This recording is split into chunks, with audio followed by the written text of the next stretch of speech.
first time that the new boardroom is being used and the first time for this new equipment. So if something goes wrong, it is not because we have deliberately cut you out of the picture, so to speak, but because there are technical difficulties. So in a couple of announcements, make sure that you have signed in for the meeting, and also the visitors would sign in as well. And the other is to make sure that you have your lunch money ready to go.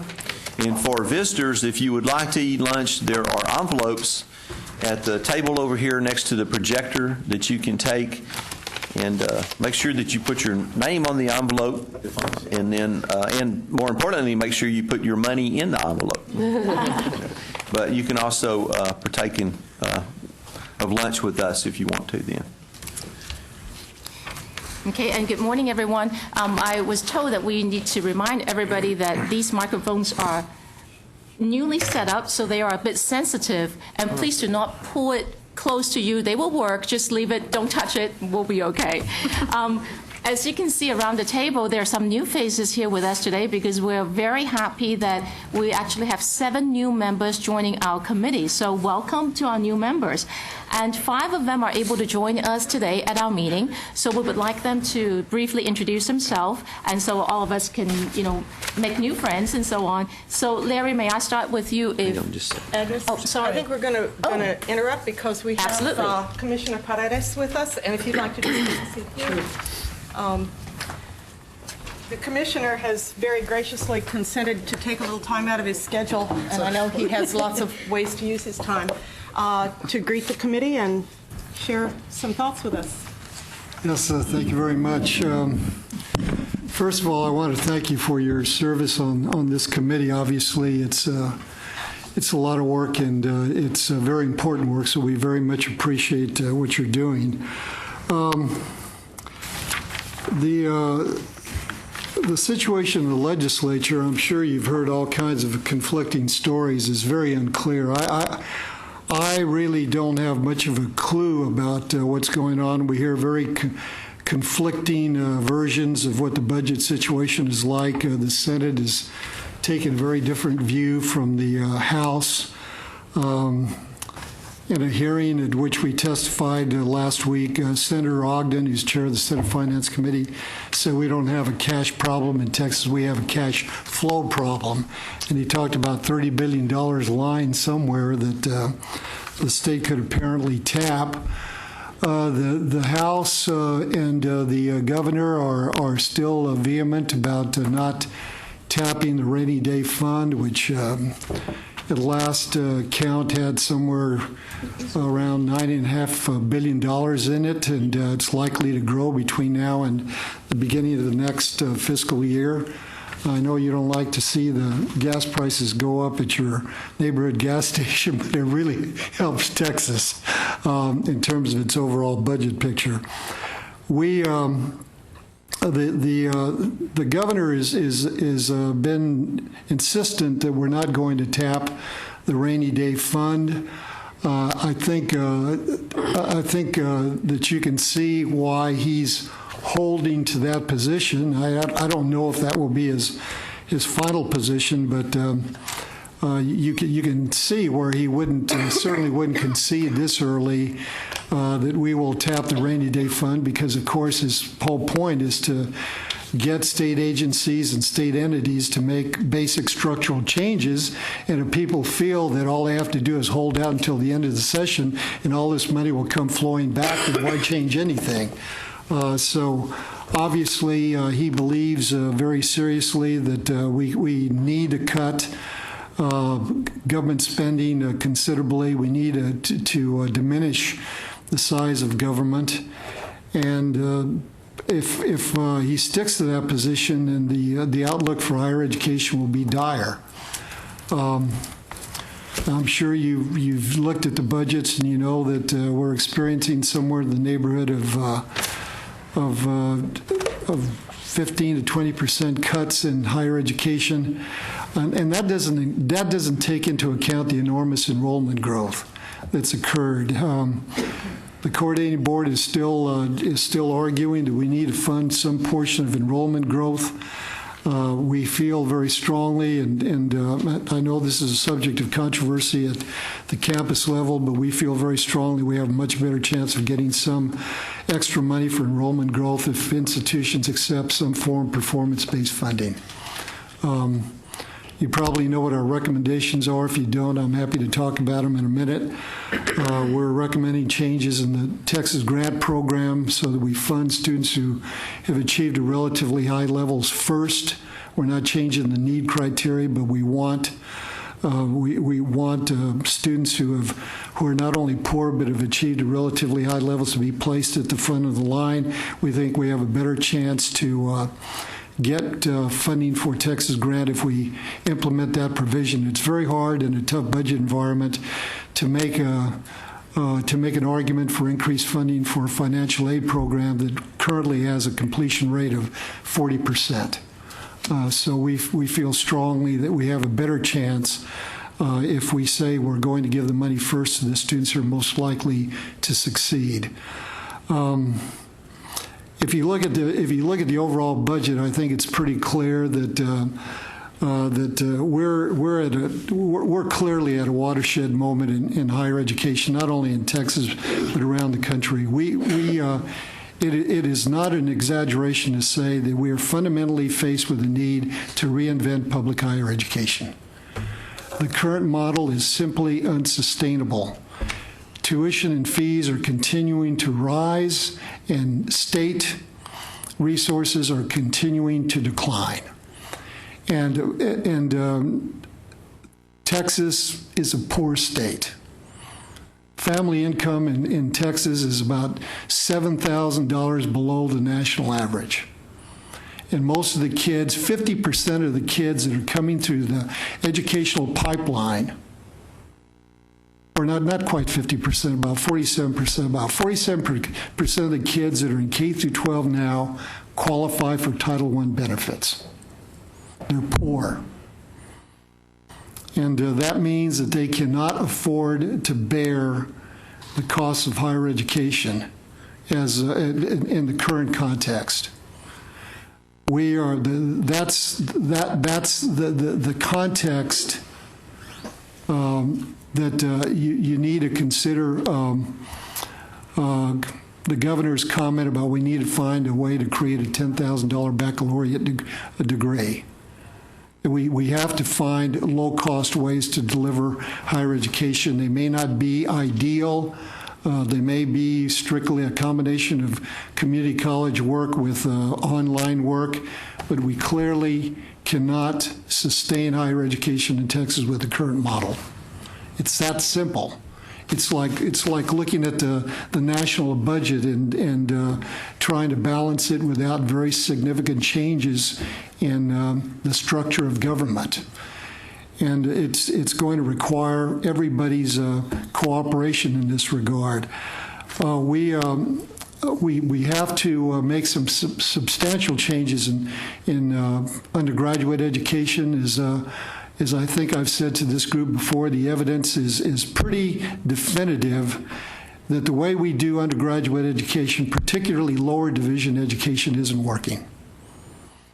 Many of you, I'm sure, have seen this book, which recently came out, called Academically Adrift, which I think makes a very compelling argument for the state of undergraduate education, particularly lower division education. Makes a point that an awful lot of general education consists of the particular research and teaching interests of faculty, and students take a random assortment of courses and have absolutely no ability to synthesize all the material and put it together coherently. I saw that myself in my own teaching days when students couldn't see any connection whatever between something as fundamental as European Romanticism and American Transcendentalism. We know that students graduate from college with very little understanding of American culture and the documents and the institutions that created this country. We know that student learning habits are changing. I was struck. I tell people that people talk about, can you really deliver an adequate, a rigorous degree online? And I say, well, I think you can in certain fields. I said, I'm struck by the fact that sometimes I'll be sitting somewhere waiting to get a table at a restaurant, or waiting in the waiting room to see a dentist, and I see a couple of young people, and they're sitting 10 feet from each other, and they're texting. They're not talking. They're texting each other. So if that's the way a lot of kids are learning these days, it's not hard for me to imagine, at least, that you could create online degrees for those students. I think we're going to need your help in reinventing undergraduate education. I'd like at least some members of this group to help us with looking at how we deliver low-cost degrees. The governor's proposal has been scoffed at quite a bit, but I think he's on to something. And I use the example of I remember 10 years ago when this faculty member at MIT talked about developing a $100 computer for poor kids in underdeveloped countries, and people said that was ridiculous. It was impossible. 10 years ago, the average cost of a notebook computer was, what, $1,500, $1,600? And now I know you can go to Best Buy and get a netbook computer for, what, $300 now? So I don't know if we can hit the $10,000 mark that the governor established, but I know that we ought to be able to find ways to deliver high-quality undergraduate education in particular areas. I don't know that we can do it in fields like engineering and science, where there's a lot of lab work, but certainly in the humanities and some of the social sciences, we ought to be able to deliver degrees at that level of cost. But we've got some enormous challenges. I happen to be excited about them. I think we've been trying to prop up a rapidly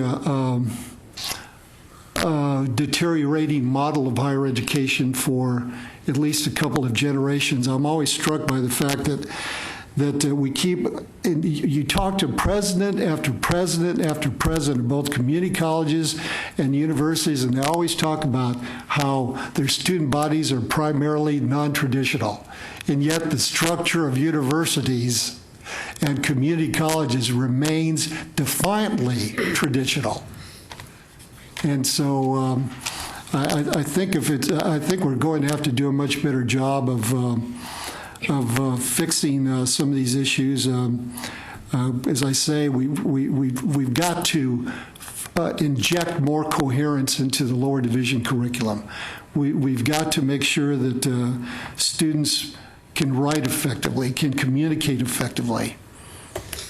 And right now, that's not the case. The reports that come out nationally, for example, the report several years ago that only 31% of college graduates can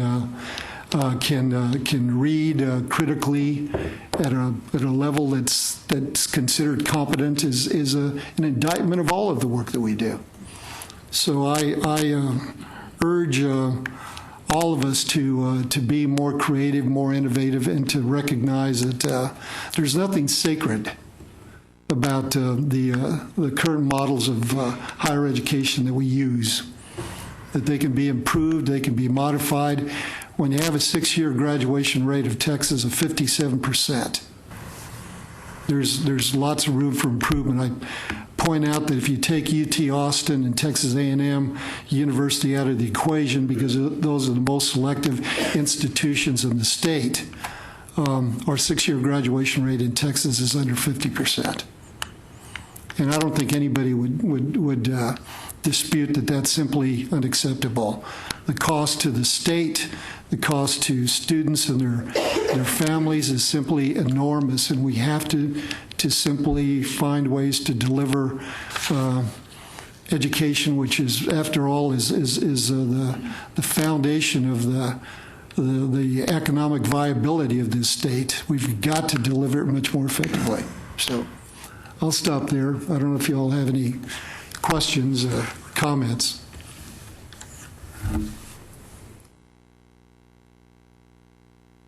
God, I've never known an academic audience to be speechless. Well, I guess there's a first time for everything, perhaps. Well, Surprise myself. if there aren't any questions, I'll take my leave. Thank you very much. Well, thank you. We appreciate you joining us this morning.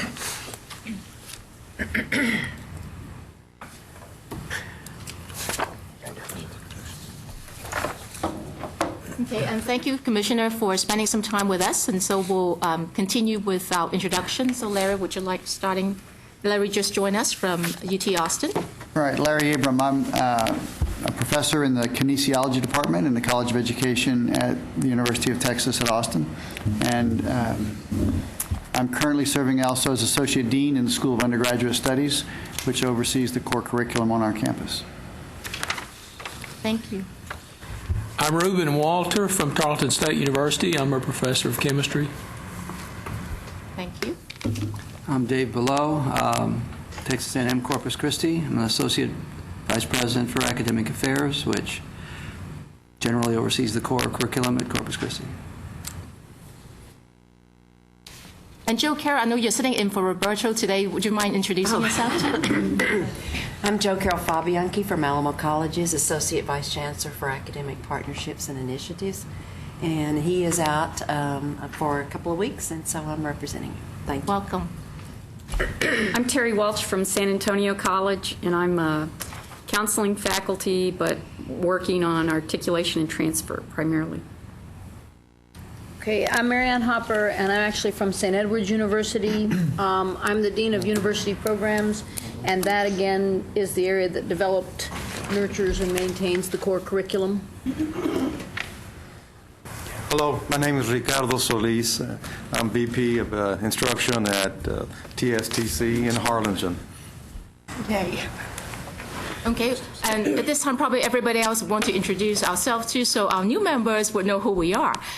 Okay. We'll go back to the end of the line. Maybe we'll start from this side. Ron, would you mind? I thought I was going to be last. Well, thank you. The line. Thank you. I'm Ron Swain. I'm representing with Dr. Hooper the private or independent sector here. I'm at Southwestern University in Georgetown. I'm Christopher Redden. I'm from the University of Houston, and I'm the student member on this. And I'm Jana Arney from University of Texas at Brownsville. I'm Danita McNally. I'm not on the committee. I'm just here to provide assessment consultation. I'm with Amarillo College, Chief of Planning and Advancement. I'm Lorraine Phillips, and I'm also an ex officio member of this committee. And I'm from Texas A&M University, and I serve in the Office of Institutional Assessment there. I'm Anya Sebastian with the Coordinating Board, and I'm in the Division of Academic Affairs and Research. And McGregor Stevenson with the Coordinating Board. Lucy Heston with Coordinating Board. I'm Agnes DeFranco with the University of Houston. I'm the Associate Vice President for Undergraduate Studies there. Rex Peebles, VP for Instruction at Midland College. Catherine Parsoneau, Coordinating Board, Academic Programs Staff. Danny Day, VP for Learning Services, Cisco College. Dick Egglesare, Associate Provost at Sam Houston State. I'm Jeannie Harden, VP of Instruction at Grayson County College. Cynthia O'Neill, and I'm Department Chair in the School of Nursing for Texas Tech University Health Sciences Center. I'm Joyce Ritchie. I'm a Dean at El Paso Community College. I'm Larry King. I'm the Coordinator of Assessment and a Professor of Communication at Stephen F. Austin State University. I'm Mark Smith, VP of Instruction at Temple College. I'm Celia Williamson. I'm the Deputy Provost at the University of North Texas. I already introduced myself. Jeffrey, I guess we'll skip over to me you. now? Yeah. Oh, okay. Jeff Schonberg. I'm a professor of English at Angelo State University. I direct freshman first-year writing program. And Shannon? Shannon Carroll, Frank Phillips College. I'm the Vice President for Academic Affairs. Okay, and we do have two new members to this committee that were unable to be with us today. Ana Maria Rodriguez from UT Pan Am and Jeremy McMillan from Trinity Valley Community College. And hopefully they'll be able to join us at the next meeting on April the 8th. So. All right. The next item on the agenda is the approval of the meeting summary for December 3rd, 2010. So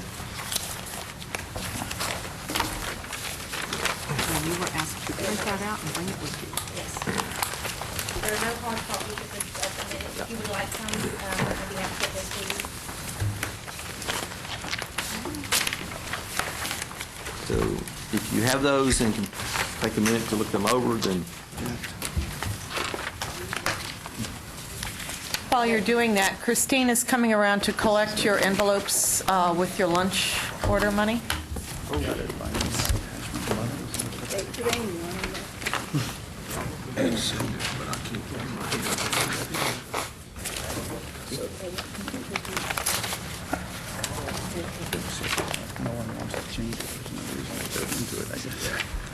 Are there any changes that anybody noticed?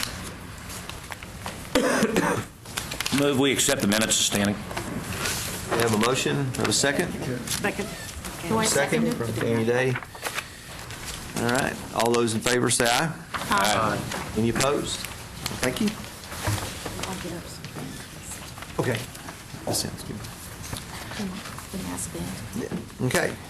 The next item on the agenda is a discussion of possible changes to distance education course notification procedures, and for that, Van Dapes will, from the coordinating board, will talk to us about it. Thank you. Morning. How are you folks doing? What I would like to get your input on today is a possible change to our distance education notification rules and procedures that we are considering. To give you a little bit of context, the Distance Education Advisory Committee, DEAC, will also be meeting on Monday, and we'll be talking to them about this information as well. Before we decide whether or not we're going to go forward with it, though, we wanted to get your input. As many of you probably know right now, if an institution is going to be teaching a course off campus, face-to-face or electronic to groups, and that course is not a part of an approved off-campus degree program, or it is not being offered at a MITSE or a university system center or university center, then the institution is expected to do a notification to all of the area institutions 60 days prior to the course's delivery start. That gives area institutions 30 days to object, and then that gives us 30 days to try to work out the objections. That notification goes out as an email to the chief academic officer, and a copy of it comes here to the coordinating board. We ask if an objection does occur, and it sometimes does, although very rarely.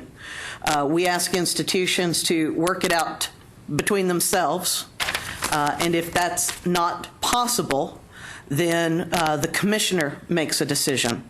An institution, of course, has the right to appeal the commissioner's decision if that was to happen, and I have never seen it happen in my 4 years here.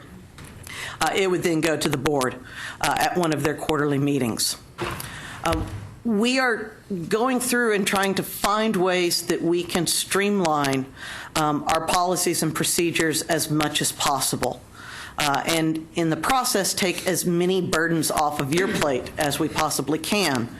We don't want to throw the baby out with the bathwater, though. So what I'd like to hear from you guys today, and we're not asking you to take any action on this, this is just for my edification and for our input, is do you find that this notification for courses, and we are only talking about courses, program notification would continue as is. But do you find that this program course notification is a useful tool for you right now? And this is only for upper division and graduate level courses. Lower division courses would continue to be handled through the higher education regional councils.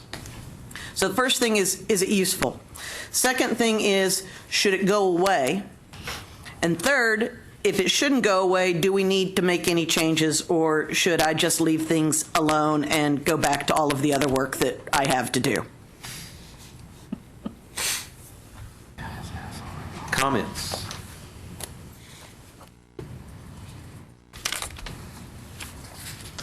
Jeff? Could you describe the type of courses again? I was busy writing and you went through that a little quickly. Sure. It's right now this policy only applies to upper level courses, 300 and 400 level courses, and graduate courses. Right, but I was asking about, you said that if they were not tied to a university. Right. It's for courses that are taught off-campus, face-to-face, or off-campus electronic to groups, are not a part of a approved distance education degree program, and are not taught at a MITSE, a university center, or a university system center. Thank you. Sure. And if none of y'all are aware of this in your current roles, that's fine too. And we were just trying to give you all an opportunity to at least provide any feedback you might have on it. So that's great. It seems like this issue is most germane to the College of Education. That seems like where most of the classes are coming in. And one of the questions we have is very common scenarios where a district will ask a university to do run a cohort within a certain area. Question then becomes, they're not at MITSE, but they're going from within a district from one campus to another campus. How do you want us to respond to that? I mean, well, right now, if what you're talking about is a degree program, and it sounds like that's what you would be talking about, we would consider it to be an off-campus face-to-face degree program if it's not being taught at a MITSE or a university center or system center.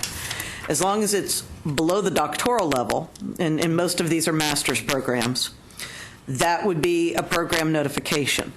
And that would not change. That would still be notifying area institutions within a 50-mile radius 60 days before the program started with a copy of that notification to us. So we wouldn't be talking about that changing at all. And that is a very common scenario that you've put forward. Interestingly, I've not yet seen any objections to those programs. I have recently seen an objection to one of the courses. But I've not yet seen any objections to those programs. Well, one of the things that happens to us a lot of times is we will have 4 or 5 potential sites for the class. Only one of those sites will be used. So when you send in the report, it looks like you have these massive programs, but it's only going to be one based on who actually signs up for the class. Now, they're typically within a single district, but... And I think the way that I believe I've seen y'all handle it, and this would be the way I think if we don't change these notifications, this would be the way I think we would continue to handle it, is that the notification would go out saying these are the potential sites to all of the area institutions, and then a notation that pending enrollment, we anticipate that one or more of these sites will not be used. The SACS process requires approval if you reach the 50% mark. So essentially, one-up courses, even if they weren't notified ahead of time, when you reach that 50% mark, you have a major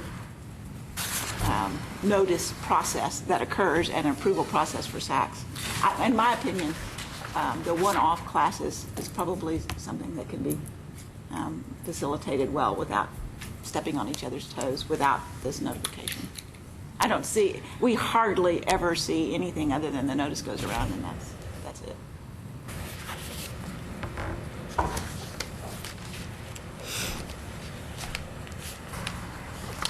Okay, any further comments?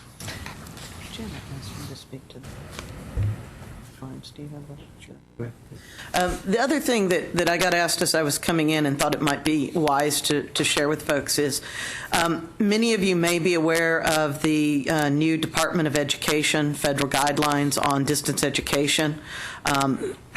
If you're not aware, in a nutshell, what they say is that by July 1st, 2011, you have to have explicit approval from any state in which you are offering distance education.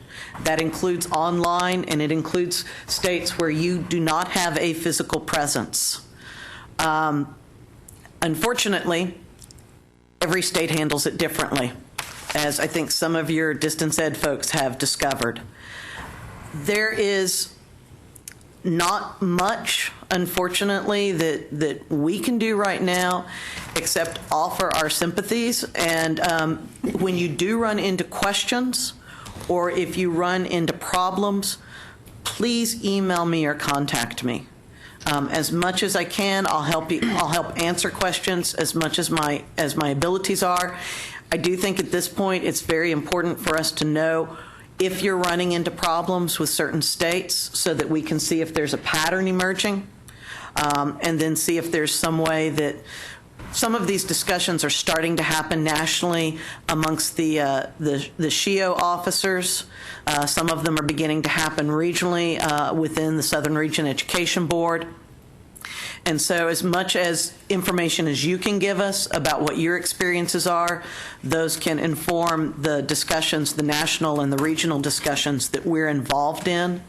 I know that I've already spoke to several institutions that have run into problems from some specific states where they're finding that even though they're just offering online courses and there's no physical presence, that they're going to have to receive certificates of authority, and that is, in some cases, several $10,000 of fees attached to that, as well as lengthy application processes.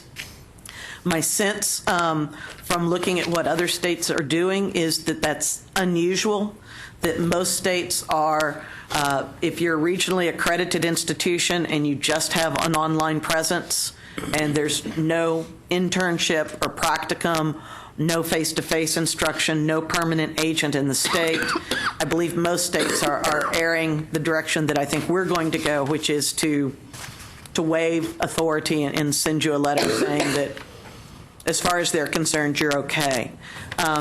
If you haven't started doing this, you might want to. The deadline for implementation is July 1st. The Department of Ed has said that they will consider good faith efforts. Not every state has worked out what their policy will be yet. The repercussions for not being in the repercussions for not fulfilling this and being in compliance is the same repercussions if you are operating an off-campus site and have not informed us, which is the potential loss of federal financial aid to your students. So the repercussions could be very costly. There is some discussion in the House of Representatives right now to either defund the enforcement monies for the Department of Ed that would go towards this, or to actually repeal this set of rules. This is also the same set of rules which include that gainful employment clause that's coming out of the Department of Ed, and that has also received a great deal of discussion about potentially that piece of the rules being removed. The Distance Ed Advisory Committee on Monday is going to be talking about this. We'll be webcasting our meeting around noon. We will be having that discussion, and Russ Poland, who is a part of WCET and has become one of the national experts on this, is going to be calling in and giving a presentation to DEAC, and will be participating in that discussion. So if you can sit in on the webcast, or if you've got some folks at your institutions that you think should see it, please tell them to watch the webcast. We're also going to extract that portion of the DEAC meeting, the video portion of that, and we will post that as well on our website. So folks have that as a future reference as well. But if you're not aware these rules are out there, they are. Unfortunately, it means that you're going to have to contact every state.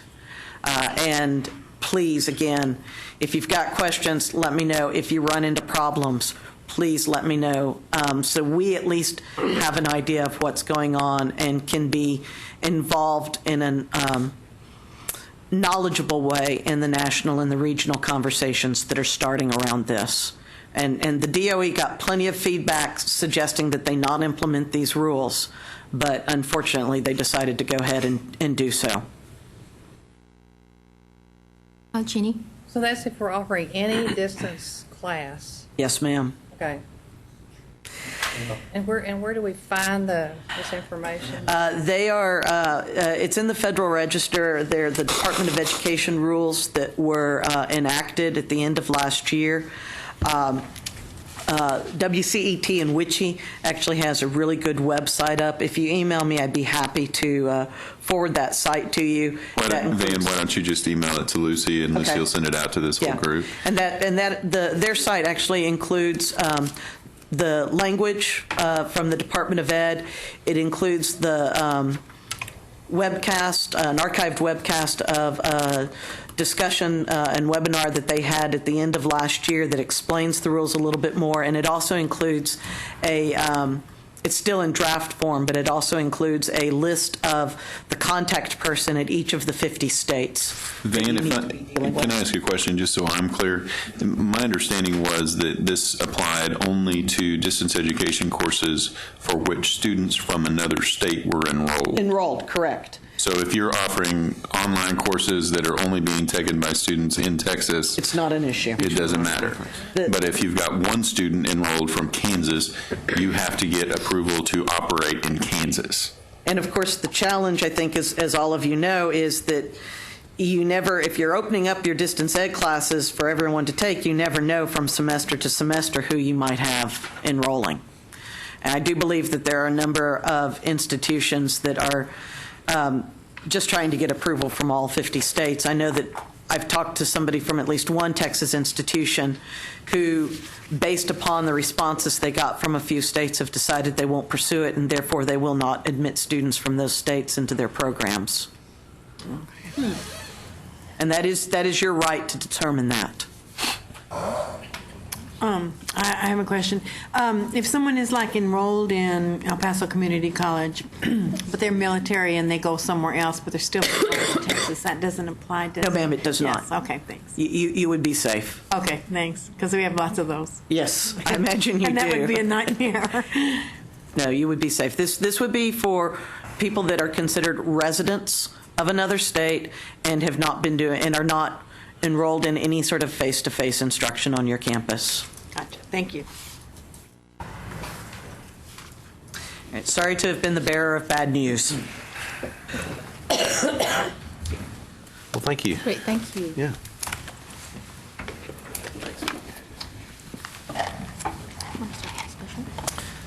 Okay. And now for the, as you can see, the big item on the agenda is going to be a almost rest of the day discussion on the 7 questions, specifically the consideration of recommendations regarding draft reports on revising the Texas core curriculum, and focusing on those 7 areas. And as you know, what we do is we divided these up among 3 subcommittees and asked them to look at least 2 of these questions. And I think what we'd like to do right now is we'll sort of break this up into the subcommittee's questions themselves, which I think were like 1 and 3 and 2 and 4 and 5 and 6. And we'll just start with some reports from those subcommittees. I think the first one is Cynthia's committee. Cynthia, would you like to start the discussion with us, please? Sure. We had to address question number 1, and Jeff, Marianne, Russell, and Ron were on the committee with me, and so thank you for their input. Should community college unique courses be approved for use as core curriculum courses? It was the consensus of the subcommittee that unique need courses should not be part of the core curriculum, that by the very nature of unique need courses, there would be some transferability issues, and the ability to meet the expectations of numerous other institutions would be a problem. Okay, and Lucy also have it typed up so we can see on the screen there. And for the group on that side, that's why you have the TV in front of you, so hopefully you can see all those things over there. Any comments from anyone? Yes, Larry? Can you define unique needs courses? Yes, under the current system, a unique needs course really is any lower division course offered by a community college, academic course, that is, well, because it is not a part of the academic course guide manual. And there used to be, there's probably not near as many as there used to be. There was a time several years ago when there were probably dozens, if not hundreds, of these things around. And part of what has happened is that the ACGM committee itself greatly tightened up on the rules for having unique needs courses in the first place. For example, it was at my former institution, we would have a unique needs course for, no offense to psychology, but they were sort of the worst offender or the greatest beneficiary of this, depending on how you want to look at it. But we had one special topics in psychology with at least a half a dozen different courses offered under that. And one of the things that the Academic Course Guide Manual Committee decided several years ago was to virtually eliminate all special topics courses in that broad category.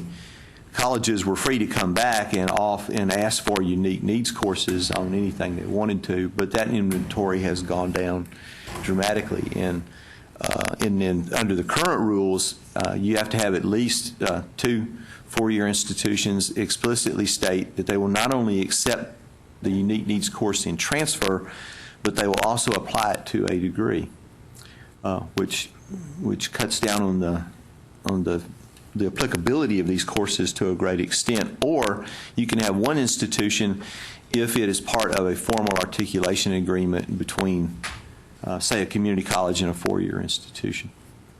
So this pertains only to community colleges? Yes. Rex, if you have a university who has a course in their core that doesn't appear in the ACGM, would that be a unique needs course in order to get? No. We had a history course that our regional university accepted that wasn't in the ACGM. Would we just not? No, not necessarily. You would still be required to accept it, as I understand current state law. But no, that would not necessarily be a unique needs course, because remember and this is somewhat of an editorial comment, in spite of the fact that it's referred to as the Lower Division Academic Course Guide Manual, it only applies to two-year schools. It does not apply to four-year schools. Right, but we wouldn't be able to teach that without a unique needs without having approval. unique, well, you can teach whatever you want to. You would not be funded for it through contact hour reimbursement without unique needs approval. Okay, thank you. The question is not whether to do away with unique need courses entirely, at least at this point, but in terms of whether unique need courses, which by definition are supposed to fill a unique need at a community college, either because of need for a specific articulation agreement with a university or because there's some local or regional need. And the transferability of unique need courses is more limited than the courses that are in that pre-approved inventory that we call the ACGM. So the question is, the rules have been, for the past 12 years, that unique need courses were allowed to be part of a college's core curriculum.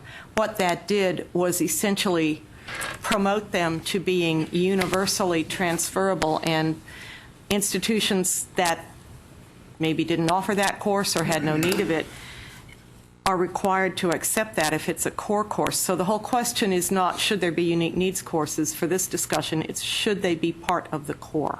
I guess the question I have is that if the gist of the change we're looking at is a shifting of emphasis from content to skill development, as long as that course can address those skills which we want the general education to deal with, why would the content be significant? I mean, if you take a look at like component 4, you could do it through a language class, you could do it through a sociology class, but the skills that we want them to develop are going to be the same. There's still going to be a set number of skills.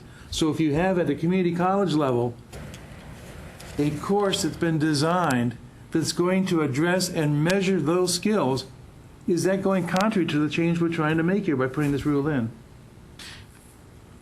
I think the answer to that is both yes and no.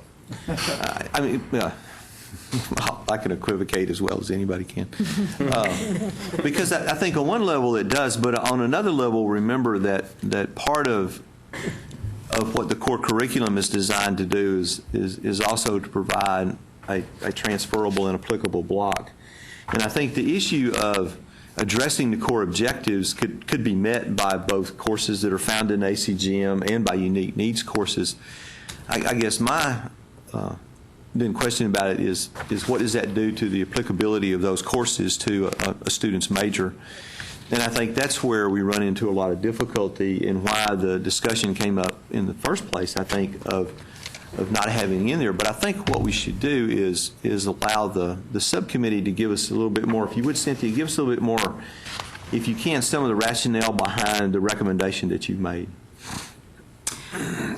Well, and actually, this was the one question that there wasn't a whole lot of discussion on because everyone in the committee seemed to buy into the fact that by the definition of what a unique need course is, that there were going to be transferability issues, and that, as you indicated, that the core curriculum really exists for that transferability piece. So I'm not sure if anyone else wants to chime in from the committee, but there wasn't really a whole lot of discussion. Everyone really bought into that by a definition it shouldn't be allowed.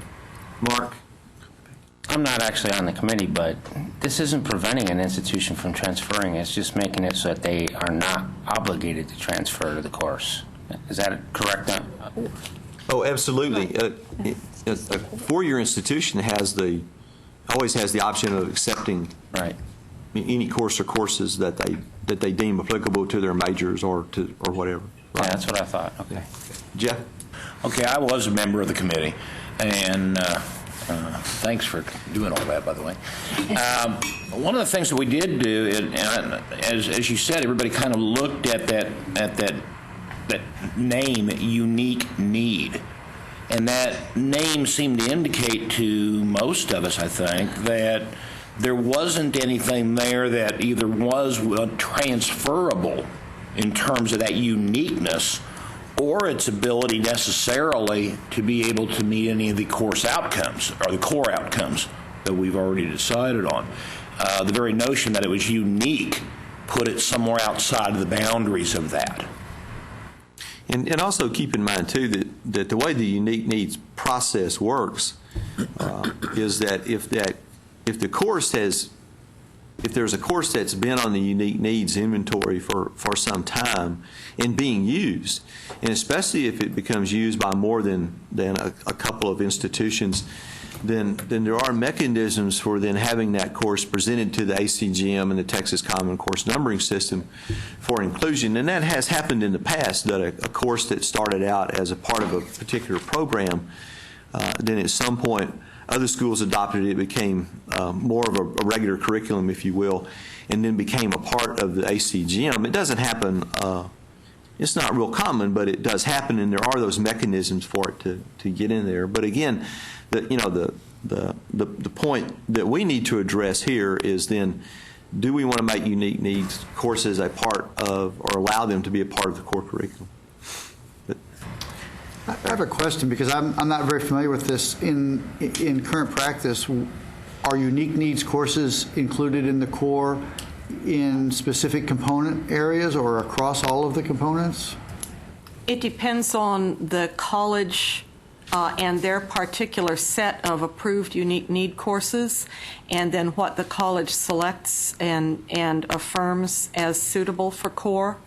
So a unique need course that's approved to be offered at a college is transferable only in the ways that the college can determine through articulation with another institution. But if they put that course into the core, then because the core is fully transferable to every institution, it creates a different pattern of transferability for that unique need course. But that's up to the individual colleges. Not all, obviously, the term unique, not all colleges have the same unique need courses. And if a number of colleges, as Rex said, do offer a unique need course, they are going to discover that it's not so unique. And then, like biotechnology is a recent example, forensics is another example of courses that were unique need until 8 colleges figured out they all had unique need approval, and they came to the ACGM committee and said, let's put this in the ACGM. So in those cases, they would have been in the science component? Science and social and behavioral science for the forensics. For the forensics, right. Criminal justice. I can give you a couple of examples of unique needs courses that are in our core curriculum that it makes perfect sense to me to take them out. We have several literature classes, science fiction literature, and this is at the sophomore level. The Bible is literature, women's literature, and so if you look at the purpose of the core, do you really want that specialization allowed when a student may take just one sophomore level literature? I guess is the part of the way I look at it. Some of those other unique needs courses that aren't in the core are really specific to particular majors. We're probably one of the few community colleges that has a strong architecture department, and so several of our architecture courses, because of the transfer relationship, are unique needs, but they are accepted at universities. And that's actually the more common part of unique needs courses, is that they may be courses that are actually applicable to a degree. I know that for years, Austin Community College, when GIS courses were at one point were all upper division in graduate school, then Southwest Texas State actually asked us to develop lower division intro to GIS courses, and we did, and they were unique needs courses, and they fully transferred to Southwest. And so, and they were approved on that basis. They were never a part of the core curriculum, but they were approved for that for a particular degree program. And that usually is the much more typical route for unique needs courses. Cecilia. This is just a procedure question. As we work this list A through G, do we want to Yeah, I'll come to make that a motion? Okay. Yeah. I'm feeling like maybe we're ready to. Yeah, we've already thought do what about it. that So. is. Good point. Yeah, it's a good point. Shannon. I have a comment on what Terry said that is just maybe premature because this may be covered in a different question, but when you say that the question is, should those specific classes like science fiction be part of the core, do we not have the fundamental question that the community colleges should not put a unique needs course like science fiction into the core, but it's perfectly okay for a university to put that same course because they don't have the ACGM? And isn't that something that we should be considering, because only unique needs apply only to community colleges, but the universities are requiring the same transferability among themselves and back to community colleges as well. Yes. Thank you. That's all I wanted to know. Jeff. Well, it was my understanding that the unique needs courses were developed very specifically as something that met that need between a 4-year school and a 2-year school, with it coming from a 2-year school to the 4-year rather than from the 4-year something else. Am I correct? Yes, I think that is what the idea behind unique needs courses is now. But I think that Terry points out how a lot of unique needs, I mean, quite frankly, how a lot of unique needs courses got created years ago and have still managed to hang around. And that is that, particularly at the community college level, someone who had spent a lot of years teaching American, and I'll pick on literature, although I could easily pick on other disciplines as well, had been teaching British and American literature for years, but who really liked science fiction, for example, wanted to teach what they knew best, and it was a way of teaching specialized courses in your discipline. And quite often, and this happened a lot in psychology, is that quite often what would happen with students is that we would wind up teaching courses at a sophomore level that At a four-year institution were typically junior or senior level courses, which meant that students took a lot of courses over and that kind of thing, which is one of the reasons why the ACGM then, in some sense, sort of cracked down on unique needs. But you're right. The idea behind it now is that it really does fill a unique need that exists between primarily a two-year institution and a four-year institution, or a couple of them, that help students take courses that are going to be fully transferable and applicable to majors, but they're just not but they're not widespread in nature, and you don't see them offered in a lot of places perhaps because of the unique nature of those disciplines. And we do have institutions where they may be, there's only one or two in the state that actually offers that degree, that kind of thing. Okay. Yes, sir. One of the things that we may want to think about, or you all may want to think about as you're moving forward, is we have had a change in the nature that students are swirling between institutions, not just taking the traditional route of from a community college to a four-year university. And so the nature of the ACGM is predicated on that. We're going to start at a community college, we're going to go there, and then we're going to go to one four-year university, as opposed to starting at a community college, taking dual credit, starting going to a university when you first enroll, coming back to community college, and so on and so forth. So perhaps one of the things to look at as well is whether or not the ACGM needs to be expanded or needs to look at the changing nature of the way students are enrolling and re-enrolling in higher education. Yes. Mark. I make a motion we accept the recommendation from the committee. Before we do that, I think procedurally we probably need to agree to split the question. On the agenda, the consideration of recommendations is listed as one agenda item. And I think what we need is, and I think it'd be smart if we separated each of these into their component parts and voted on them separately. But I think procedurally we need permission to do that before we actually do it. I make a motion we separate. Second. We have a motion and a second to separate the questions. All in favor? Aye. Any opposed?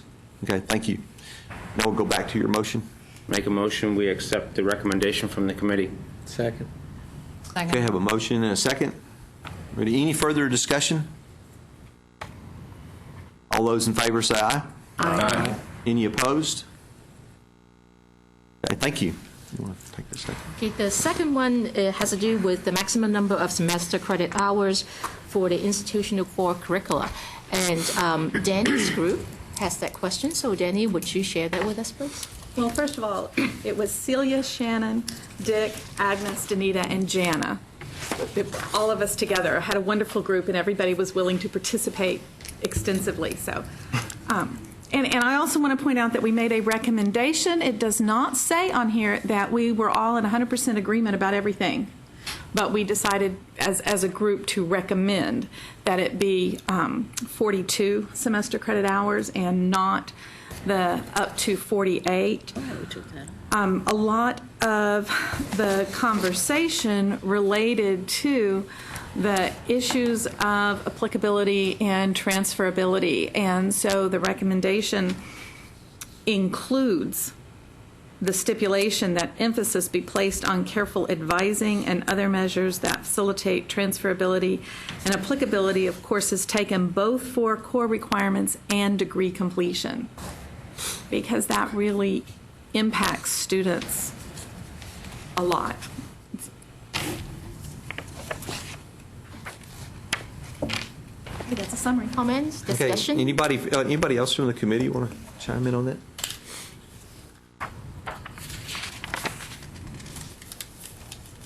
Just a point of clarification here for a second. I think this is one of those things where we're running into what the wishes of the committee may be versus what the law actually states. And the law says that you must have a minimum of a 42-hour core curriculum, but actually leaves the maximum open. Mm-hmm. And what the coordinating board did was decide that anything up to 48 semester credit hours, 42 or 42 plus to 48 hours had to be approved by internal staff of the coordinating board.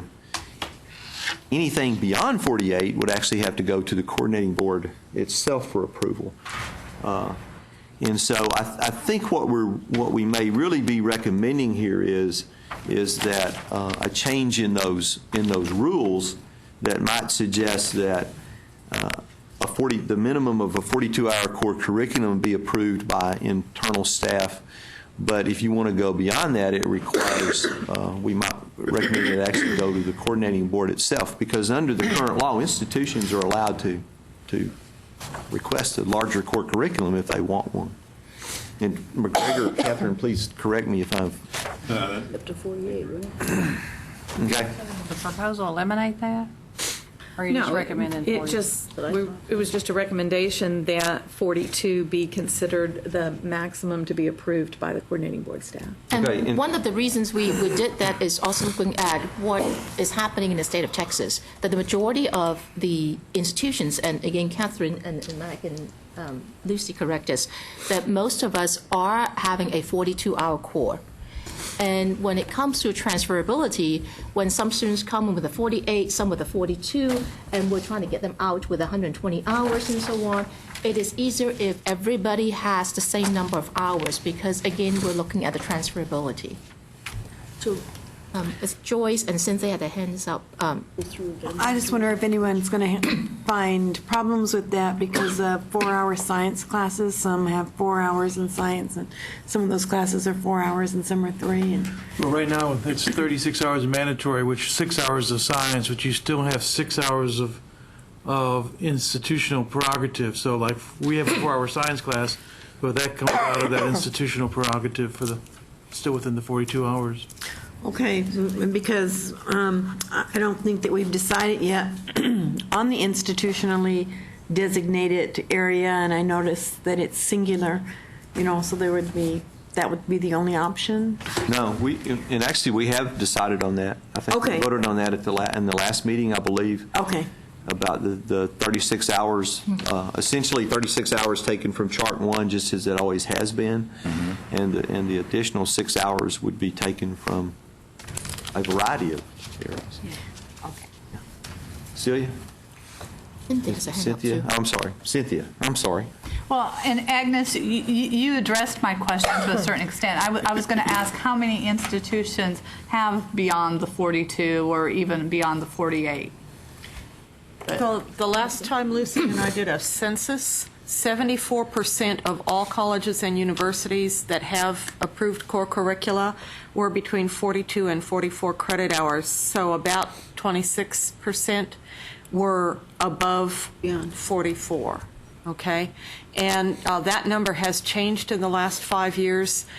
Many institutions have reduced the number of credit hours in their core curricula. I know a number of universities moving toward the 120 credit hour limit on baccalaureate degrees, felt that if they were going to get buy-in from some of their departments, there was going to have to be some reduction of the institution level requirements as well. Well, and keep in mind, too, that there's really, we sort of have two issues going on here. And one is what should be the minimum, maximum number of hours in a core curriculum. The current law says that it has to be a minimum of 42 hours, and the law really does leave it open beyond that.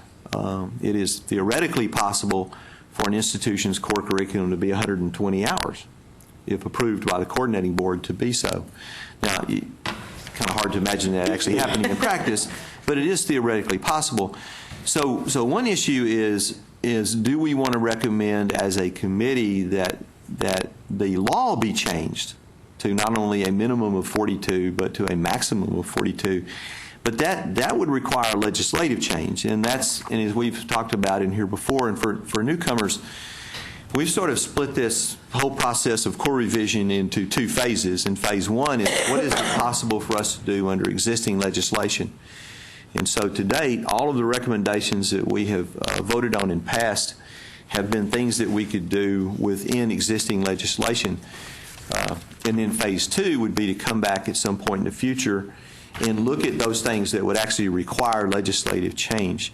So I think it's important to keep in mind right now, are we trying to make a recommendation to carry forward to another legislative session, or are we trying to look at current rules? And I think what we can do under current rules is we can change the current rules such that 42 hours is an internal decision made by the coordinating board in terms of what is your core, and beyond that would actually require coordinating board approval. So under the law, we can't preclude an institution from saying we want a 44 or 46 or 48-hour core, but we can sort of raise the bar so that instead of that 42 to 48 being an internal coordinating board decision, then it actually have to be a coordinating board decision. And I think, as Catherine pointed out, there has never been, I don't think any institution has ever actually wound up going to the coordinating board seeking a 49-hour plus core. And I think part of that is because they didn't think it was possible,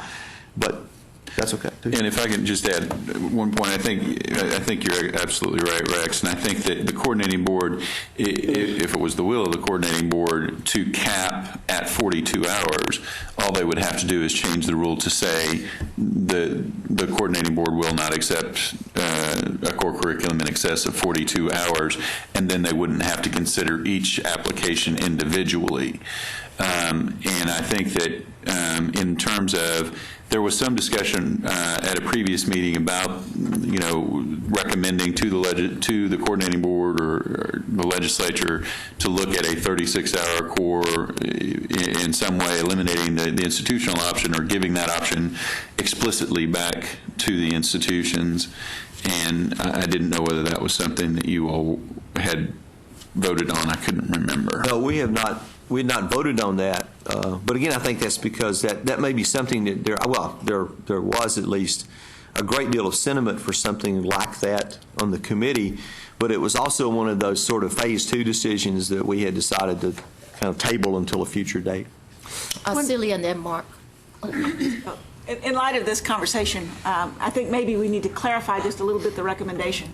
So then rather than saying discontinuing the statutory provision, indicate that that it's limited to 42-hour credit hours at the coordinating board level, rather than trying to go into the statutory change. I don't think it was the intent, and please, subcommittee members, stand forward. I don't think it was the intent to go through a change in legislation at this point, but essentially to reinforce the 42 hours as what we would anticipate as the statewide number.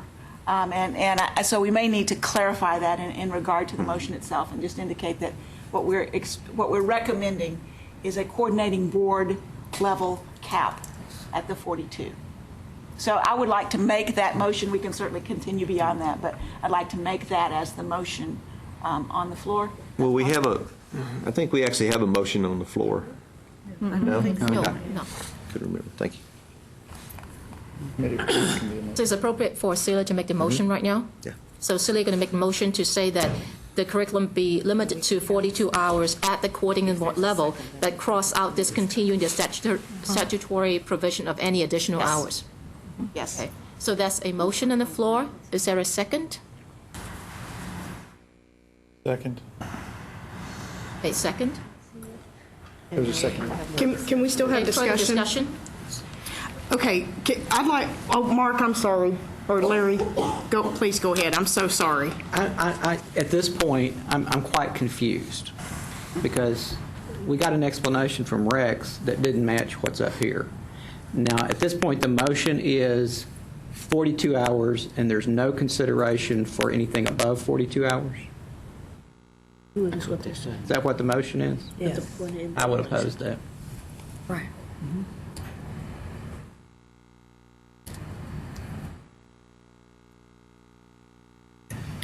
I know part of our discussion early on was that if a 42-hour core limitation meant additional limitations on what four-year institutions were willing to apply to degree programs from a two-year institution, then what doing this would do is increase the cost of education across the board, because students would no longer be able to apply the lower cost two-year courses to their degrees. But that's why we added the stipulation, was to try and bring out the importance of developing applicability concerns and articulation agreements, so that it wouldn't become a situation where students were going to have to pay more and the state was going to have to pay more because only 42 hours could be transferred and applied. And that's the big difference between transferability and applicability. So that was a part of our discussion early on. Now that would only be the 42 hours of transfer and applicability of the core curriculum. Right, and we were saying that if that was used as a way to limit applicability, then... Okay. Because four-year institutions can still easily accept up to 66 hours right. of lower division. They can, credit. right. Yeah. Shannon? And again, Larry, I apologize for that. I would like to go back to Joyce's comment, because I was on this committee that made this decision and emailed Danny yesterday with a question about the science component. Because the 36 hours that's mandated in the component areas includes 6 hours of science, not 8. So in those extra 6 hours that are kind of institutionally designated, if we don't, at my college, make 2 of those science classes or science labs, then I can't really guarantee that if they go to Richards College, they're not going to have to either take a lab separately or retake their science, because that's part of his core, which then leaves us down to 4 hours. We've all sort of said everybody uses 3 of those 4 hours as speech, which then leaves us down to 1. Am I wrong? If we have 6 hours, is everybody required to take that for the 2 sciences? Yes. But Larry, are you going to make them take 2 more sciences? Okay. That's all. I think that's what you're asking, isn't it, Joyce, really? I am. The presumption in this, I think, is that if a student comes in, component area complete, a student comes in, component area complete. Right. So if the component in science is completed with 2 3-hour courses at one institution, and they transfer to another institution, their component area of science is complete regardless. Now, if they're a biology major, clearly they're going to take some labs. Right. And this is something that would be for the community, or I'm sorry, for all of us. We could approach the coordinating board to guarantee that, just like we're able to do that with the core right now. I think maybe something's gotten lost in the last couple of years, and in fact I'm working on a transfer dispute right now, student-initiated transfer dispute that speaks to this. When the core curriculum was first installed statewide, staff here spent about 4 years helping institutions understand the difference between core equivalency and evaluating courses for equivalency, and moving to the new paradigm that was substitutes for or in lieu of. And the statute says that a core curriculum transfers and substitutes for the core at the receiving institution, which assumes that they may not be the same. And our coordinating board rules are very clear that if a student completes a component area, that component area transfers and substitutes.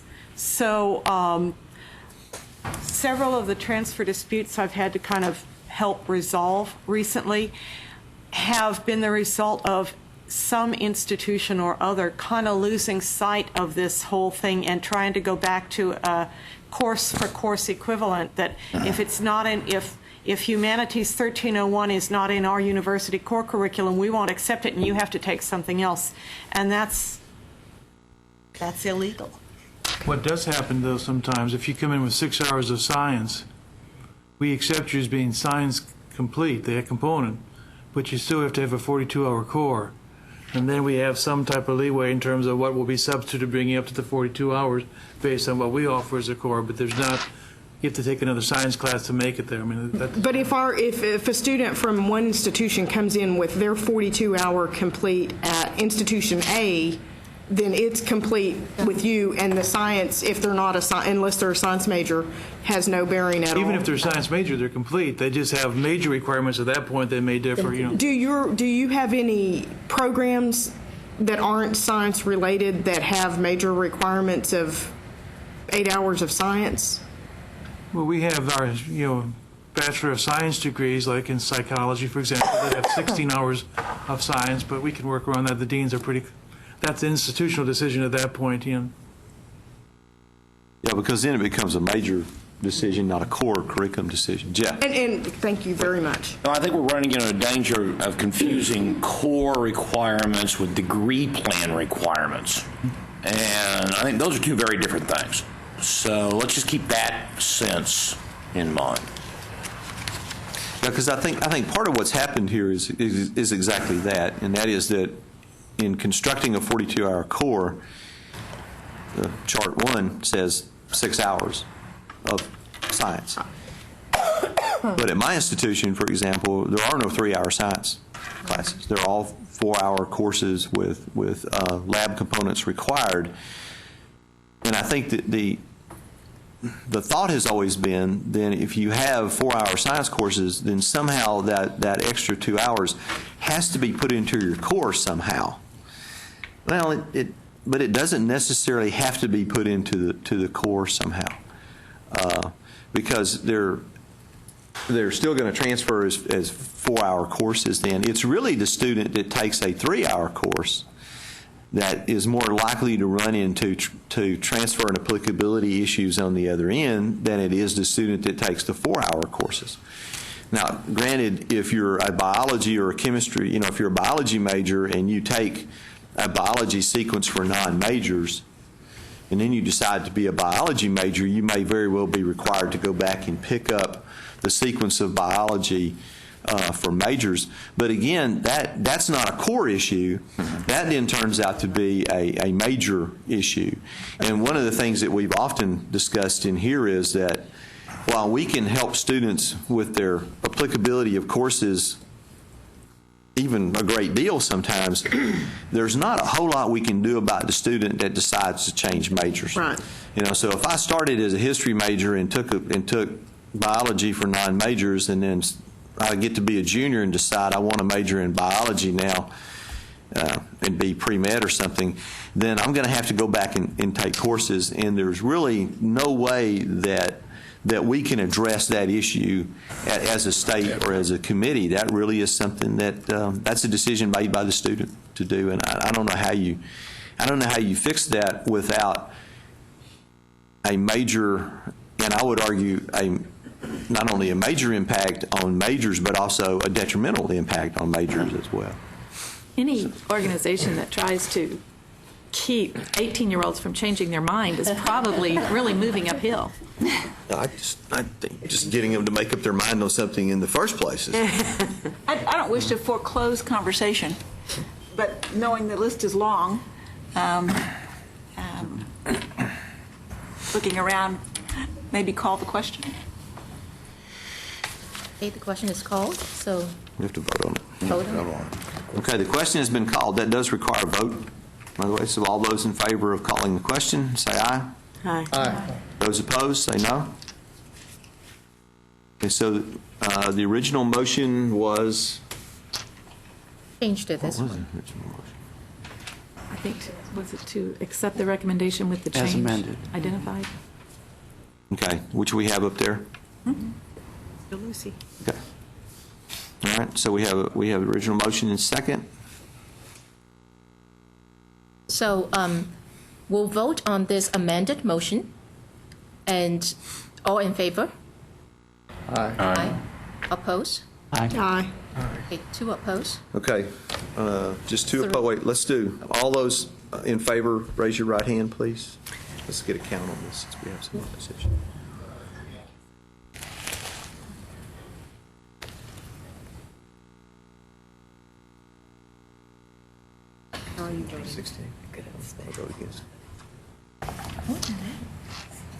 I counted 16 in favor. All those opposed, raise your right hand. If they're going to be doing all this. The right one. Okay, we'll still count. Five, I count 5. 16 in favor. Sorry. 5 opposed. Any abstentions? Seeing none. Motion passes. So we'll go to the third one. And this has to do with the exceptions for certain academic associate degrees be made, such as students would not be required to have a completed core curriculum, because there are degrees in the AAAS or AAT that have certain parts in it, such as a field of study or voluntary statewide transfer compact that prohibits the students to also do 42 or whatever the core hours might be. So, and this is Mark's committee. Mark, can you help us with this? Sure. I had the pleasure of working with Rex, Jeannie, and Joyce on this, and there wasn't really a whole lot of discussion on this one. Everybody just pretty much came to consensus that we believe we should retain the practice of allowing the exemptions. And that would retain the existing coordinating board rules on those? Yes. Which does exempt field of study. Examples of that are music, is one, and now the compact on engineering. But there's also a field of study in engineering, for that matter. Terry.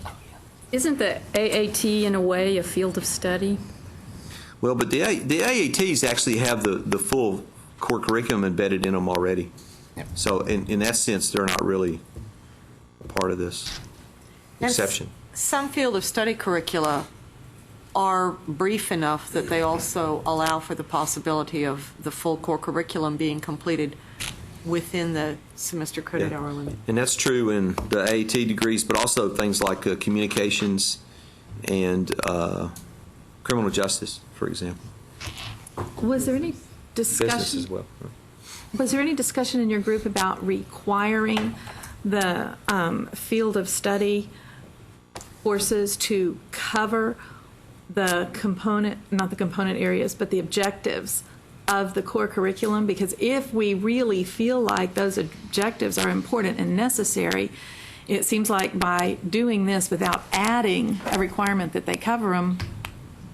Well, this does not. Yeah, let's be careful. Yeah, I think I see where you're going with this and why. But let's be careful with this. This does not relieve a student of the requirement to finish the core curriculum. What it does is it allows the student, it allows my institution, for example, to offer, which we no longer are, but we have in the past, offered an Associate of Arts degree in music. And the way in music is structured much the way engineering is, and that is there's a lot of courses that if you don't take some as a freshman and sophomore and balance your course load, then as a junior and senior, you wind up taking a lot of not just practice or performance related stuff, but a lot of composition and theory courses in music. And so the music field of study doesn't get you out of having to complete the core curriculum before you can get a bachelor's degree. What it does is it allows to your institution to offer an Associate of Arts degree in music that doesn't require the full core curriculum. But that does allow you to get an associate's degree without completing the core curriculum. Yes. Right. And I mean, if we're okay with that, we're okay with that. I'm just saying that there are a lot of people that have no intention of getting anything more than an associate's degree. So what we're saying is that if people have no intention of getting more than an associate's degree, we don't care if they cover all those objectives. Yes. Okay. Now, I think it's important to remember that it's probably pretty rare for a student. In fact, it's probably pretty rare for a student in either music or engineering to get an associate's degree in music that really doesn't have the intention of going on to get a bachelor's degree in it. So these are all transfer programs. They're not. I think there are a few hands over there. Terry, and then Celia, and then Dick. Well, I was just going to say that these transfer associate degrees, usually the intent is to earn a bachelor's degree. And with the development of field of study curricula, that's done by discipline teams, and so they really are looking at the entire curriculum, and so it's not like it's arbitrary on which ones will not follow the core. Well, I think that was my point, is that they are developed by discipline teams, and they're not developed by people addressing the objectives in the core. But they're looking at the entire. Celia's next. I haven't taken a look at all of these degrees, but my presumption is that although the core is not complete, there are a number of courses in there that take you toward the core. And under our new model, then they would have, if they've taken any core classes, they would have critical thinking, they would have communication, because those are required in all. And they would probably end up at least with one class that covers the other areas, because we've repeated all of those areas in 3 different classes. So we would have maybe not the whole gamut, but even if a person were to stop, they would have had exposure to the elements that we've addressed in our core. And the other big piece that we're trying to address in this is the transferability, applicability, and the nature of these particular degrees essentially accomplish that transferability, applicability framework in the disciplinary area, because the discipline makes it almost necessary to spread your core across 4 years instead of take it in 2. Mm-hmm. And so I think that conceptually honors where we're trying to go with this, even though it provides an exceptional way to get there. Yeah, just a quick note on that. I think that our Associate of Arts in Music degree, it's either 33 or 36 hours of that 61-hour associate's degree is core curriculum courses. So I think we only dropped, I think there's only 6 to 9 of those. We have a 42-hour core that got dropped to accommodate the music field of study. So. Dick and then Cynthia. You know, I have no trouble with this recommendation. What I do have a problem with is the application of it, because although I don't deal with it myself, our advisors tell me they spend so much time when someone transfers in trying to figure out what was part of the core, and if they're not complete, that means every time they take a look at a transcript, they typically go to the coordinating board site, look up the institution, find out what is involved in their core, and then look through in a very laborious fashion which classes are on that transcript to see what has been part of the core. What I would recommend if we go through with this is if we put in some type of suggestion that be stipulated on any transcript what is core and what area of the core it was in. There are already rules that enforce a statutory requirement for that, and I've wondered for a number of years how to do some kind of survey of institutions to find out what their core curriculum reporting is. The statute says TACRO is supposed to make recommendations about how these can be transcripted, and they have to be transcripted. And TACRO made those recommendations, but our word from the field is that there is an inconsistent response to the statutory requirement. And by inconsistent, you mean some institutions are not compliant? Right. Okay, I just want to be clear on what we mean by that. That would be a really direct path, yes. So, I mean, as a former prosecutor, I like to, try to be clear with those kind of things.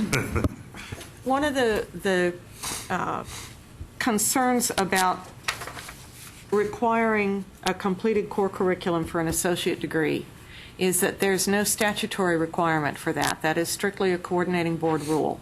Okay, there's nothing in the law that says you have to complete. It says an undergraduate academic degree, so you have to determine how are you going to define undergraduate. And we chose to define it as associate as well as bachelor's. But setting that aside, for certain degree plans that have a really heavy dose of lower division prerequisites, where if you haven't completed the prerequisites, you're going to add time to degree, okay? And you can't get into your upper division courses in your major unless you have the lower division courses completed. So even if you transfer, you may be stuck taking lower division courses you don't need before you can move through that narrow gate into upper division courses. The question for the Field of Study Curriculum Advisory Committees was, is it fair to require all community college students to prioritize the core curriculum over these stepped and staged prerequisites in every case, when university students don't have that restriction on them? University students are not required to complete their core in the first 2 years. So in trying to look at how to treat transfer students as fairly and equitably as possible, that's kind of where the discussion in those advisory committees went. And, you know, I think it's important, too, to, as far as I know, there's actually only 2, 3 exceptions. Computer science. Even, I'm not even sure computer science fits. Does nursing fall into that? Nursing? Computer sciences. That's what my No, because at the community college level, nursing is always an associate applied science degree. Yeah. Computer sciences in there, Rick. But, okay, so that's the other one I was trying to think of. Engineering, music, and computer science are the only 3 exceptions to this that exist right now. And in fact, because a lot of other, but there are a number of other field of study, by the way, and all of them determined that the core curriculum could be put into the AA degree or AS degree without detriment to the student. And Cynthia?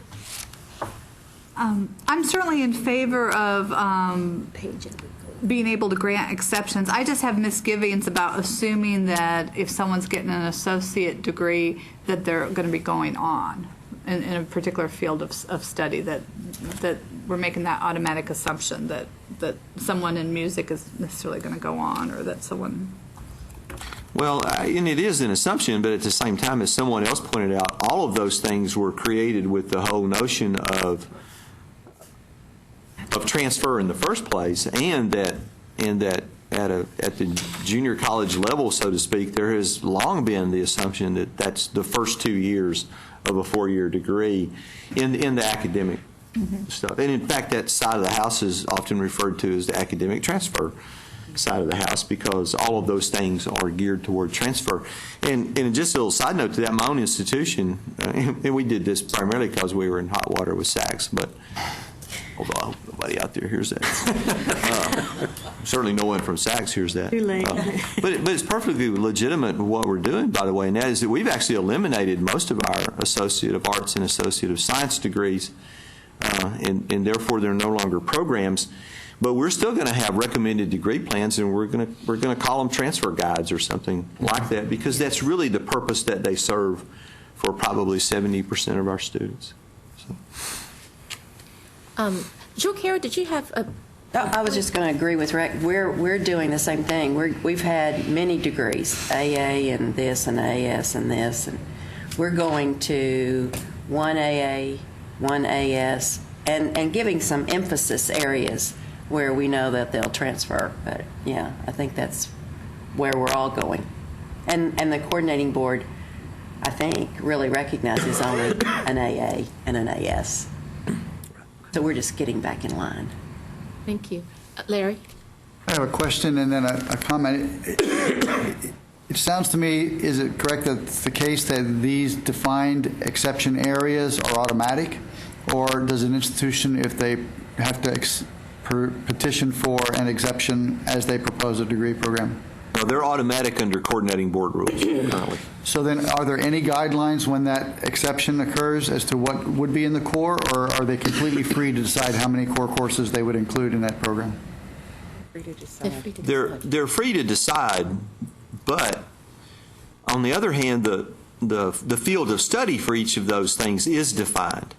And so once you put in the field of study, in a lot of respects, what you have left for the core is also defined by default, let me put it that way. Although you do have some flexibility there. For example, you could say that you want your students to fulfill the humanities requirement but not visual and performing arts, or make the decision the other way around. So there is that kind of leeway within it. And then that student then transferring to a four-year institution would still be required to finish out the core, but they would need to take whatever component areas they hadn't finished. And one of the other things that we've been real careful about is to make sure that the student can finish the component area.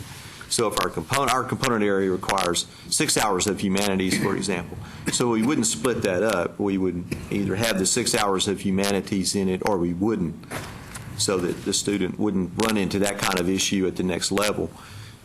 Maybe it's not clear that a group from across the state come together and develop the guidelines for each field of study that are in those areas. Yeah, very and very then similar we to the way the all engineering follow compact. those guides. Right. Yes. For the field of study. Or the field of study. But for the core that then fills in behind, each institution can choose how they'll do that. Well, but that guideline has enough, I mean, it has many core elements in it, in those guides. I mean, For example, the business field of study doesn't excuse students from completing the core. Right. But the business field of study includes English, it includes math, it includes economics. So you're getting some double value on those courses. There are certain courses that one expects students to take during the first year. Your rhetoric comp, probably a math course, science, history, government. Do we have a motion yet on this? Oh, no.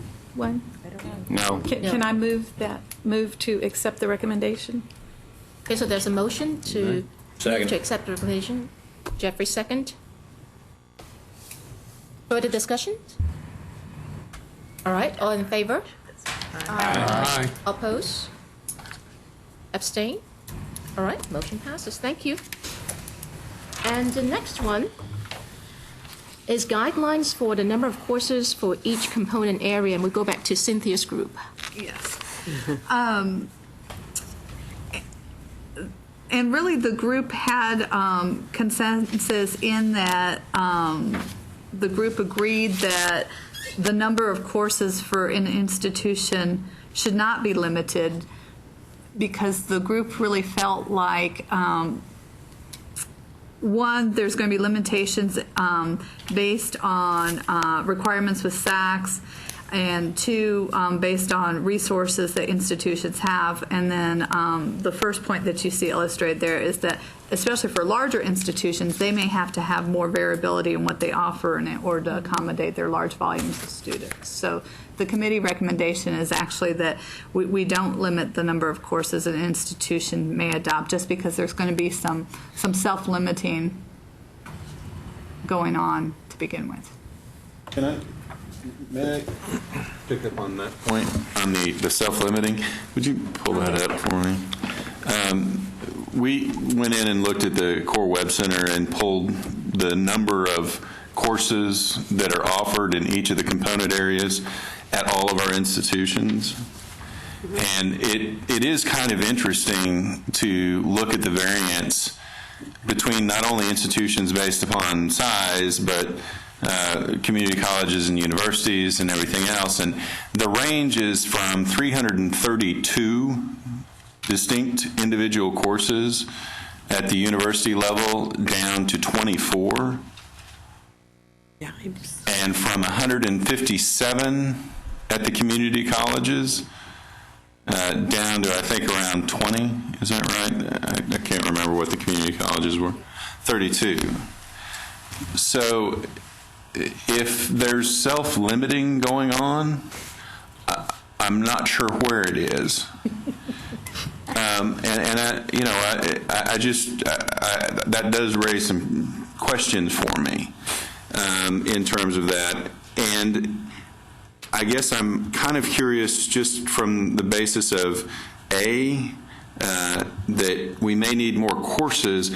To me, that's an argument that we may need more sections, not that we need more courses, more individual On your courses. makeup of your faculty, though, because if you don't have the faculty to offer additional sections for a particular course, but you have faculty with expertise in a different area that meets that criteria, then it would be two different courses versus expanding sections. And I understand that. And I think that I'll accept some of that.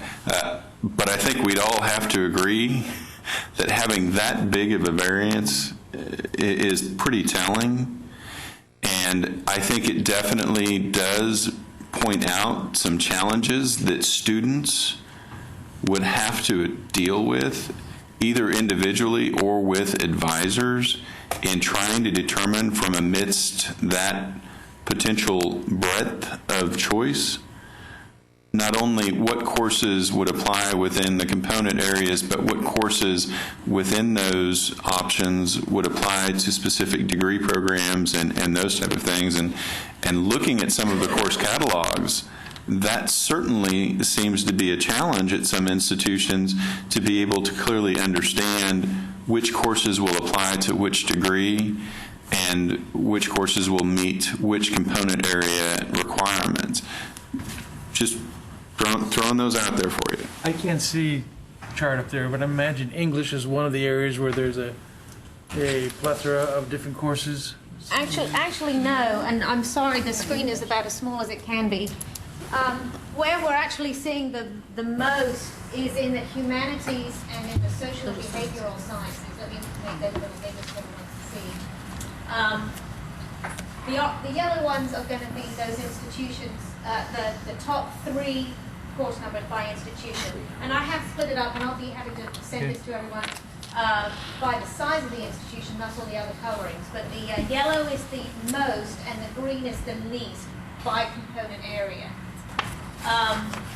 So that's what we have here. But the most offerings are, as I say, in those last 3, humanities, visual performing arts, and the social and behavioral sciences. Let me go back to my question then, because it goes back to what I said earlier.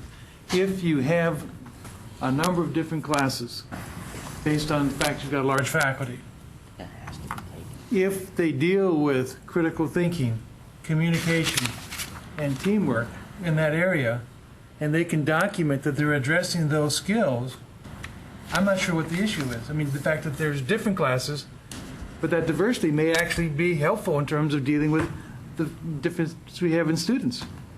You know, if they truly are dealing with those skill areas in that area, and there should be no problem in terms of transferring, because they're taking a humanities class and transferring it to a different institution. Now, I'm missing a point here. I'm not sure what the issue is. I am too. I think if the new structure of the core is approved, McGregor, I think you're going to see a lot of courses drop out of the core, because a lot of people will not want to deal with some of the content that they're going to be asked to deal with. Mm-hmm. I can say at our institution, I can already predict there are going to be a lot of people that will want their courses out of the core. Yeah, and I guess part of my concern is the fact that, to me, having a core curriculum and being able to provide a common set of knowledge and experience, there is a certain amount of value to that across institutions, so that rather than perhaps offering a music of the Beatles course for a particular component area versus a history of music, or something that has a broader cultural opportunity for students to gain, may provide a greater true core curriculum experience. Now, having said that, I think we've all been on campuses and in situations, and I'm sure most of you are on a regular basis, where the main reason that a course is added to the core curriculum is because it's not making, and faculty come to you and say, gee, this really ought to be in the core curriculum, because then I'd get more students in my favorite class and I'd be able to teach it more often. And so we add it to the core. That, to me, is not necessarily a resounding reason to add something to the core curriculum. And I agree with you 100%. I mean, we'd have to stop that. And I think there are certain areas, say composition, mathematics, some type of scientific literacy, but even there, it's questionable. To if you have a committee on campuses across disciplines, they're going to stop some of that, They haven't so far. Yeah.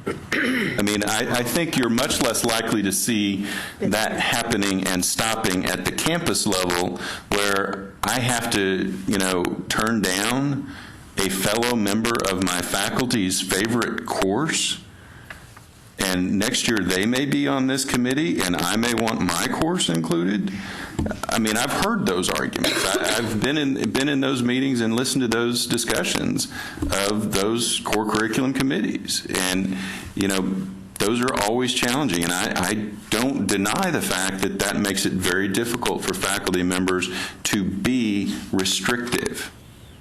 And I have no problem with that. I understand that. What I'm asking is that from a state level, we acknowledge that that is a problem, and we attempt to find some way to provide students with a more narrowly tailored core curriculum that does provide a more common experience and a broader and hopefully more foundational aspect to the core, as opposed to a very narrowly focused interest area of a faculty.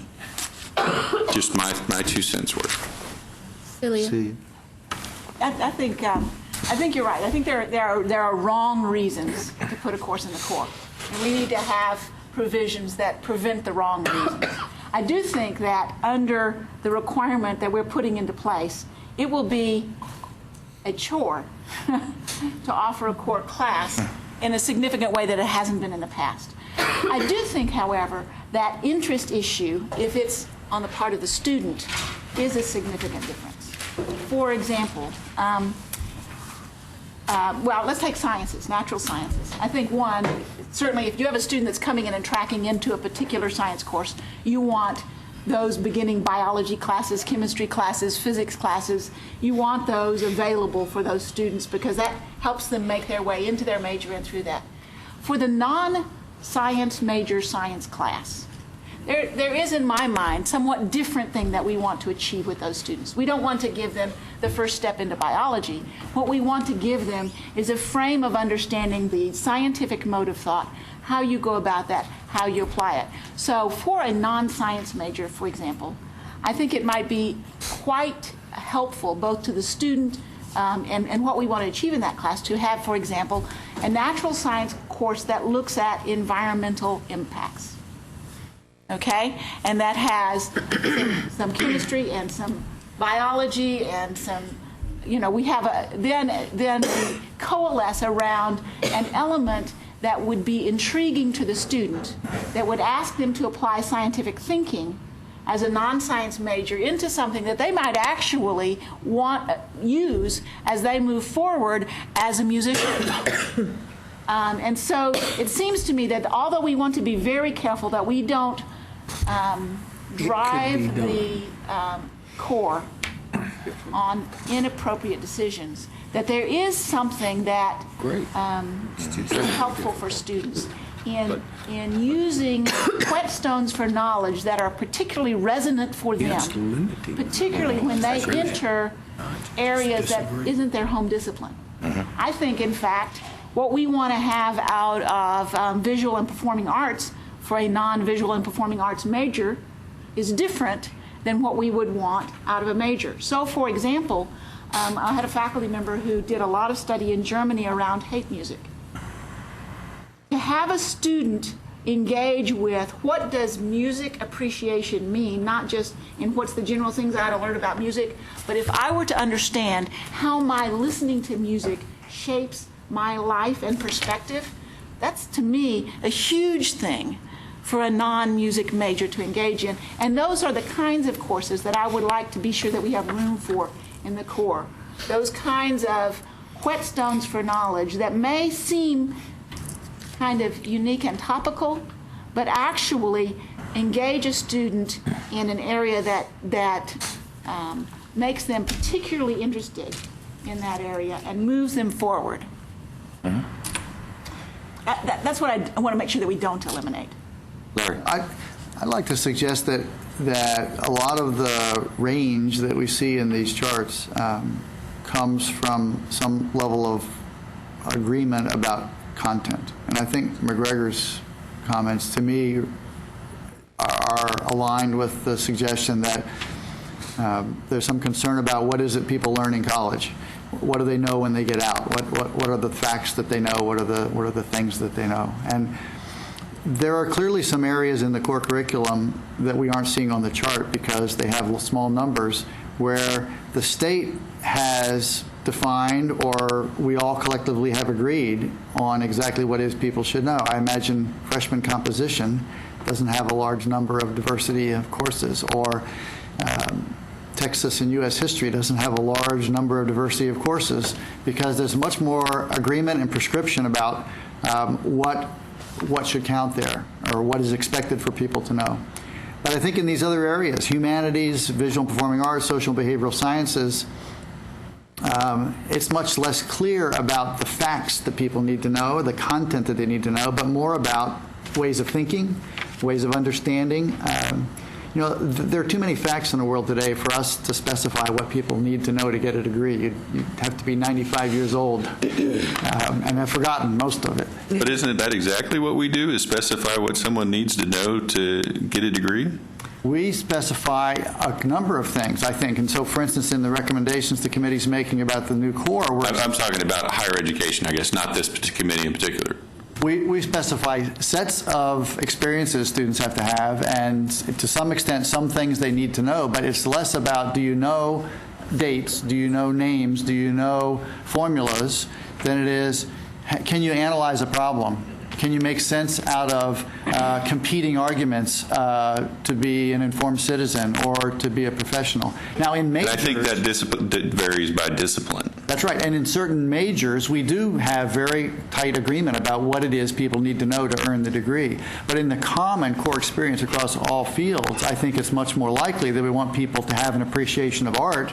But is that sculpture? Is that painting? Is that music? Is that theater? Is that mime? I mean, there are so many subdivisions, and I don't know that it matters. I think if we wanted a survey of all arts that everyone took, it would be so shallow that the benefit would be limited.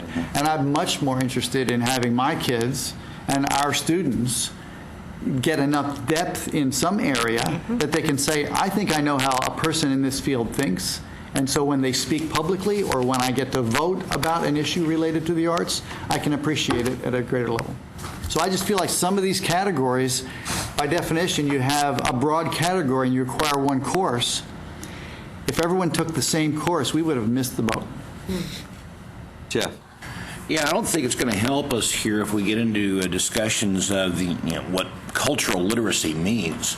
The question of what does somebody have to know to be able to have X degree or not. Nor do I think it's going to take us anywhere if we play a blame game in saying that faculty at certain institutions or certain institutions don't behave professionally enough to be able to limit themselves. So I think it becomes more of a question, much like what Lawrence is talking about here, is that if there are multiple routes by which you can achieve a particular concept or goal, I don't see any problem with that. I think the issue really revolves around the question of breadth versus depth. And it's more a question of how much depth do you want to have. And I'll pick on the visual and performing arts for a moment. But I also agree with Larry that I think you have a real issue here. Do you want some sort of, the introduction to humanities courses are oftentimes a conglomeration of theater, music, and art appreciation. And so you really do get this very broad kind of survey of those three areas. And it's always been unclear to me whether that might not actually be too broad, so that it is so shallow that at the end of it you really don't have an appreciation for much of anything. But then the question then is so then it would be permissible to have music, theater, and art appreciation. But then I think if you take, and I'll use McGregor's example on this, if you take music appreciation to the level where what you're getting is the appreciation of a particular era, a particular group even, then you may have taken the depth too far. Now, I would hope that we have written the definitions of the component areas in such a way that that kind of depth is avoided by in that sense then is not allowed by the core curriculum of that kind of depth. And what Celia's talking about is really actually more breadth. In science courses that may be perfectly legitimate, I would argue. So I think the part of the issue is how far down do you want to go with this? And I think that our definitions of component areas will ameliorate some of that concern. And I don't want to, and I don't really want to cast blame, but I will for a second. And that is that I think institutions are quite guilty sometimes of doing exactly what McGregor has talked about. I don't think it always occurs, but I think it does occur. I can tell you that at my former institution, foreign languages wound up in the core curriculum because the foreign language faculty lobbied long and hard to have. They were not in there as a part of our original core, and they got into the core because they lobbied long and hard about it. And as the person who was in charge of the core curriculum there for a long time, at some point I just got tired of it and sort of threw up my hands and said, I'm going to turn this over to a higher power than I am and let them decide. So I think you do have that. I do think that does occur in some instances. But on the other hand, I should also point out that then when that proposal then went to the coordinating board, it was approved by the coordinating board too. And so it's going to take a combination of both the coordinating board being vigilant on the end, so to speak, but also the institutions then being vigilant as the first pass. And I agree with you about the faculty, but in some sense that's why institutions have chief academic officers, is to try to rise above the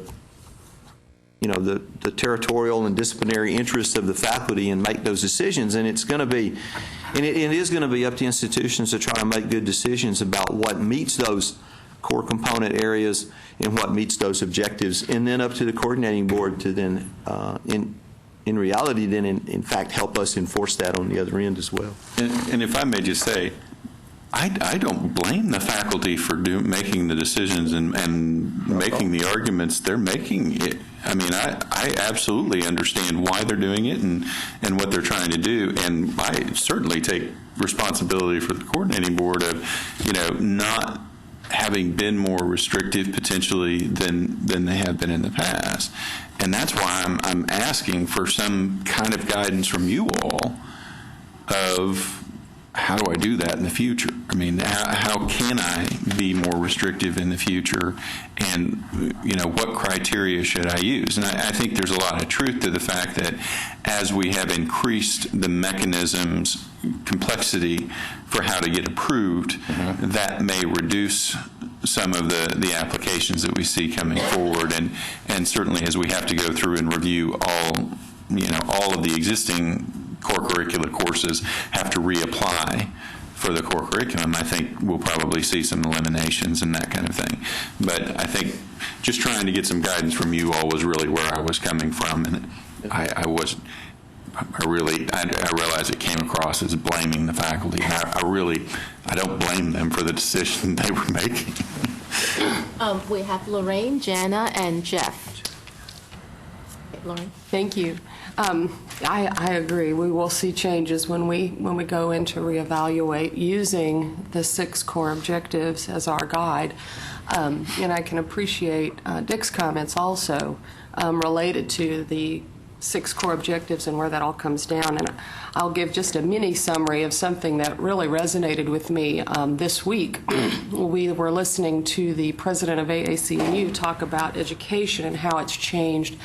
And she was talking about the 20th century concept of higher education, which started with breadth and then went to depth. So thus you had a core curriculum, you did a major, and we were done. And you were highly educated.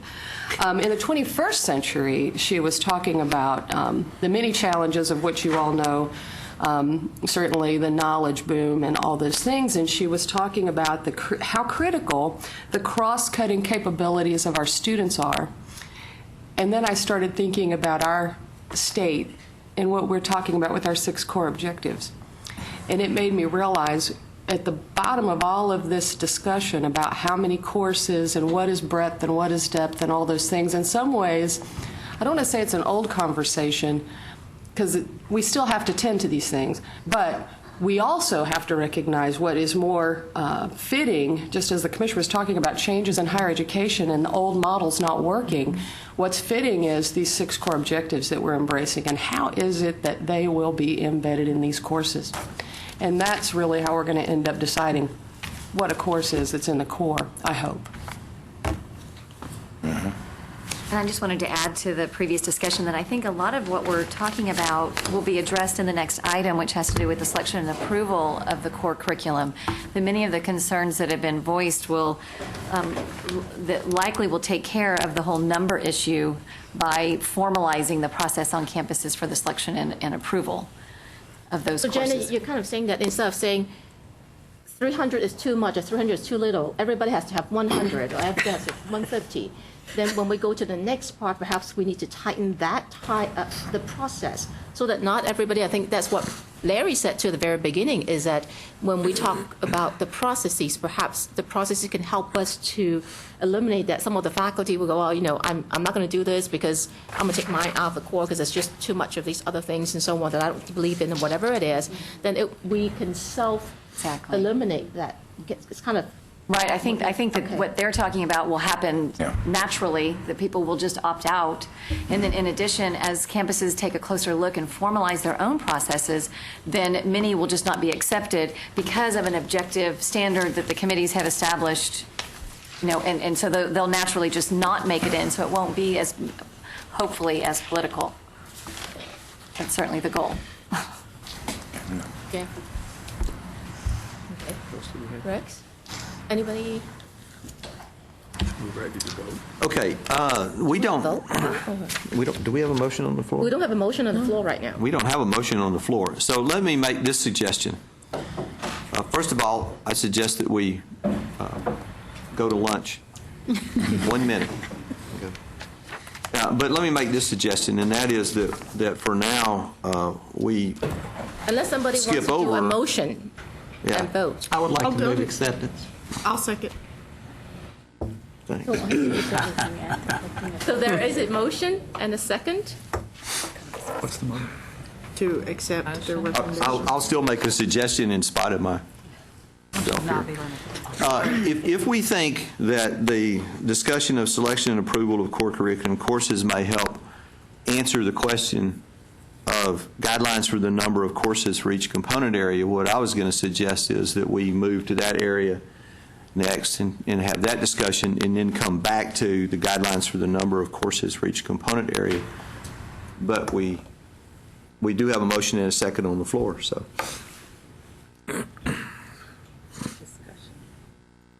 Discussion?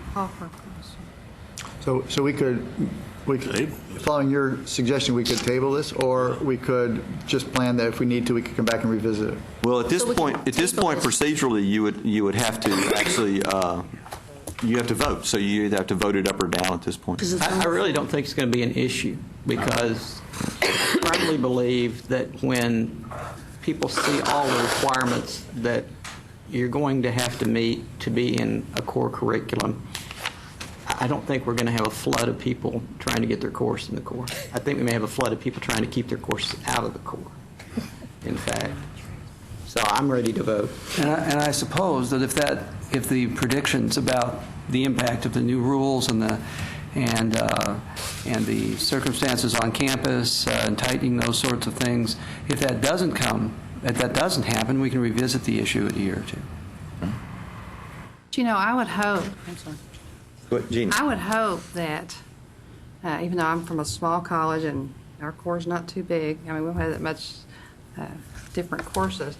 I would hope that it's because of the components we want to put in there and the objectives, and we wouldn't people would not want their courses in there so they don't have to do work. I would hope that every single course offered would have every one of those components in there to contribute to higher education. So, I mean, but I think what we talked about in previous meetings about setting up a system as far as campuses having to come together, assess, deliberate, and come up with the very best core there is, and then having that presented to the coordinating board and say yes or no. I'd hope that'd be the process of what would be the best thing for our campuses, and it might be various courses. I wouldn't want to limit it, but I would hope we would go about taking courses out of it because they don't want to do the work to put things in. Is it possible to change the motion, or you can offer a friendly amendment or a substitute motion? Can I? Yes. Okay. Or anybody can, except the co-chair. I'll make that motion that we wait to discuss the next. Okay, now that's a substitute motion. And the substitute motion would be to table the current motion. Is that what you would like me to do? I'm just trying to follow Robert's rules here. Me too. Okay, so the motion has been made. Is there a second to table the motion? Second. There is a second. Discussion? All in favor of tabling the current motion, say aye. Aye. Aye. Let's see a show of hands.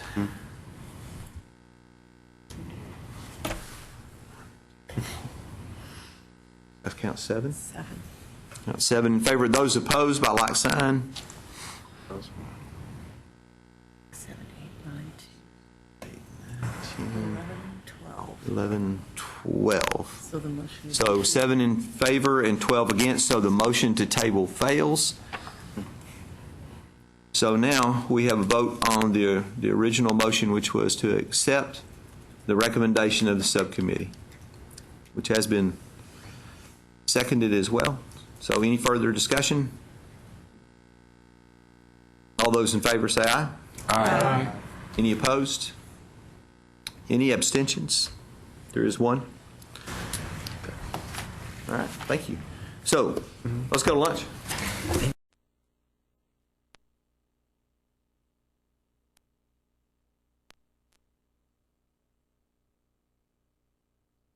Question on the agenda, which is actually E and F together, the selection and approval of core curriculum courses and achievement levels for core learning objectives. You know.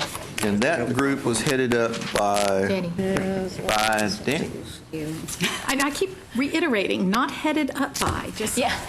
I just collected the group's ideas. That's in one blame. It's too late. It's already been assigned. So. Yeah, I did. I came.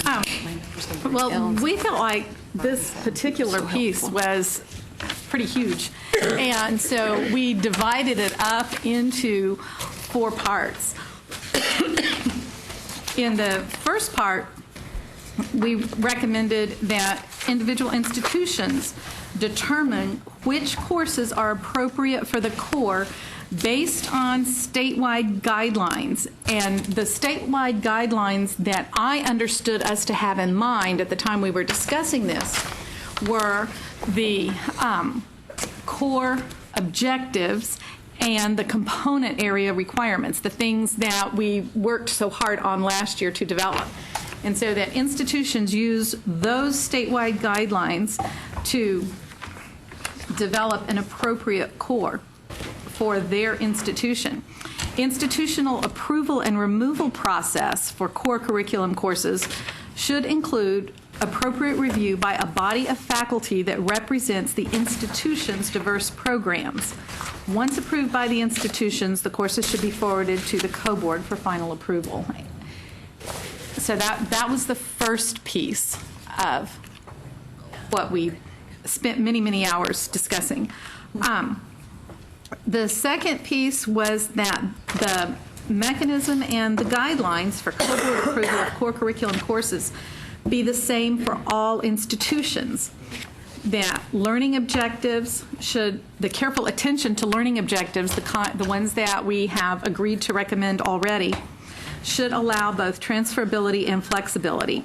Any course approved for the core curriculum should be available to be taught by and funded for any institution that has the appropriate credentialed faculty and authority to teach at that curriculum level. And what that last part means is that two-year institutions wouldn't be saying, well, North Texas has a 4,000 level course in the core and we should get to teach that. No, if you have the authority to teach 1,000 and 2,000 level courses, then you would be limited to 1,000 and 2,000 level courses.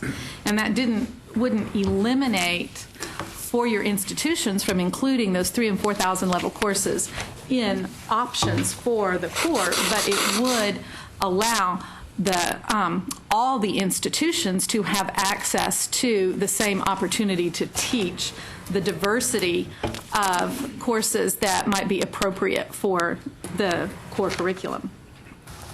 The third piece was that the AAC&U value rubrics should be used as a guideline when developing criteria for component level assessment and individual course approvals. Now, I don't think that our group ever had in mind that the co-board would be expected to assess and evaluate the success of the courses in the core curriculum, but that people would be expected to use this set of rubrics as part of the material that they sent in to the co-board saying that this is what we will do when we teach this course, and that those would be expected to be the guidelines that they would use. Well, I don't think that necessarily means the exact rubrics that AACU developed, but that the process, that kind of a framework as developed there is the sort of framework we would use, because it may well be, obviously there's not an AACU rubric for every component area, for example, but the idea would be that there would be a framework along the line of those rubrics that would be developed and adopted by the institution and used to show how that course would be assessed in regard to the statewide requirements. Does that sound? Mm-hmm. Okay.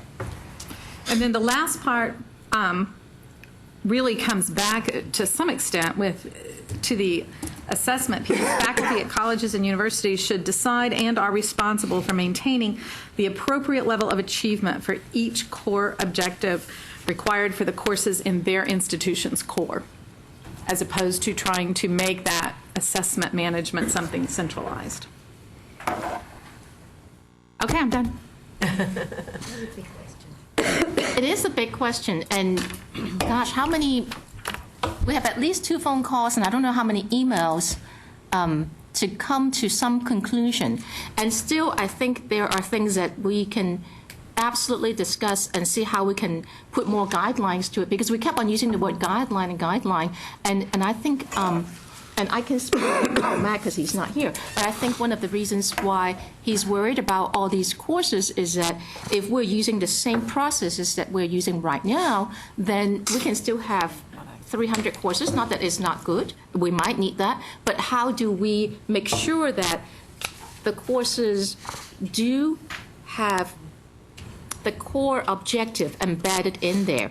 And like Larry said, it would be a process of elimination, but how do we guarantee that? I think one thing that we have not done, because we just, as Danny said, we were assuming that the statewide guidelines that we mentioned in bullet number 1 are the core objectives and the component areas. So we would like to just open up for discussion and see what you guys have to say, and also turning to our 2 assessment specialists to help us to maybe put more, not to restrict, but give us more, a better, clearer idea of how we should proceed. But something that we have to keep in mind, and it was really a difficult piece for us in the group as we talked, is make a distinction between what this group wants to recommend as the guidelines for this and what the process might be for the co-board staff, because their process and procedures aren't necessarily what we're here to make a decision about. So You can offer guidance. Yes. That's what we need. Yeah, I think we need to say something about, I mean, we have in here, it's appropriate for the Corps based on statewide guidelines regarding general content and component areas. And I think if what we want to do is come at the issue of the number of courses in each of the component areas of the Corps, sort of through the back door, so to speak, rather than by up front restricting that number of courses, then it would behoove us, I think, to try to say something about what those statewide guidelines ought to be. And I think that's where we're trying to head with this. So, Jeffrey. One of the things, and I really like the way that you worded the 3 of the 4 bullets. If you don't mind, I'd like to make an addition on on the 3rd bullet there with the AACU value rubrics. One of the things that we found at Angelo State is that people try and use indirect methods of assessing these types of things. Could we emphasize the need for direct assessments here, using those rubrics as developing criteria for direct or embedded course assessments? Yeah. Lorraine, Danita? Lorraine? I think we can. Thank you. Because We're going to talk. I'm all for direct assessment. And I appreciated, Danny, your comment about institutionally what's expected versus what faculty individually are responsible for, because it's good to distinguish the difference, or we could just really inadvertently create kind of a tracking nightmare where we have, reduced resources and yet this need to hire a whole bunch of people to go around tracking all of this stuff. I don't think that's what any of us want. So Rex's point about integrity and Sachs's lean on integrity has to be clear here. But when I think about these core competencies, we know something from the research, which is, it won't just be delivered through a multiple choice test now, will it? Particular experiences for students to demonstrate these cross-cutting capabilities that we're calling core objectives have to be embedded in these courses for these courses to be in the core. So how is it that we will find those? What will be the rationale and the description that faculty will give when they want these courses in the core? And it seems like when Jeff says direct, that's what you're thinking about, actually structuring experiences where students must demonstrate these things. That's correct. Right? And they learn more about those cross-cutting capabilities and in that process. Mm-hmm. Now, how are we going to write that up? It is a challenge, but I just want to be careful not to overuse the word assessment in this process when we're really talking about how we're going to develop these experiences that students will have in these courses that will encourage them to be better critical thinkers, better communicators, things like that. Embedded experience, embedded activities, things of that nature in the course. In the course. Not assessment. I mean, I've never met a faculty member that didn't assess in their course. Exactly. I mean, I've never seen a syllabus that didn't have to explain how the student was going to be assessed in the course. So now I don't say everything that's out there is perfect, but I mean, faculty will tend to this. But what we're really looking for, right, are faculty to develop these experiences and for them to be clear as a bell, able to look and see when students are going to have these experiences, right? Is that right? Mm-hmm. That's what Yes, that's correct. And this is outside the scope of the questions we're answering today.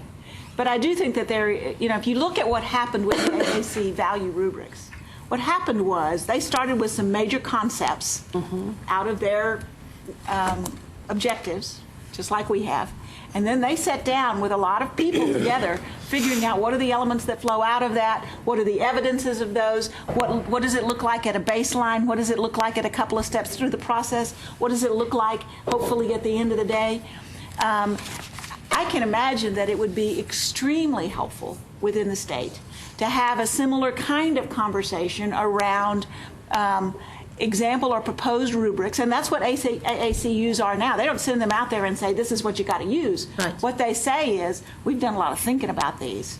Here are some examples of what it is. This is some good stuff to start from. I could see us as a state sitting down and looking at the component areas and those sorts of things and coming up with some guideline rubrics that would provide a lot of help. And so if, for example, on teamwork, assessing teamwork on a multiple choice is an interesting proposition. Agreed. But nonetheless, if you had a really well-structured rubric, not unlike a teamwork one that exists right now in AACU, a faculty member could take that and say, okay, this is the teamwork assignment I have in mind. If I roll this teamwork assignment out, is it going to be reflected in the sorts of things I see here? Would I add a different element in? Would I subtract out an element? There is a lot of coherence that can be gained without sacrificing creativity and initiative. Because I guess, for me, the ongoing theme that I think we have to balance in this process is that in the end of the day, whatever rules we make at the state level, it happens in the classroom with the faculty member. And we need to make sure that we don't, if you will, try to win the battle and lose the war.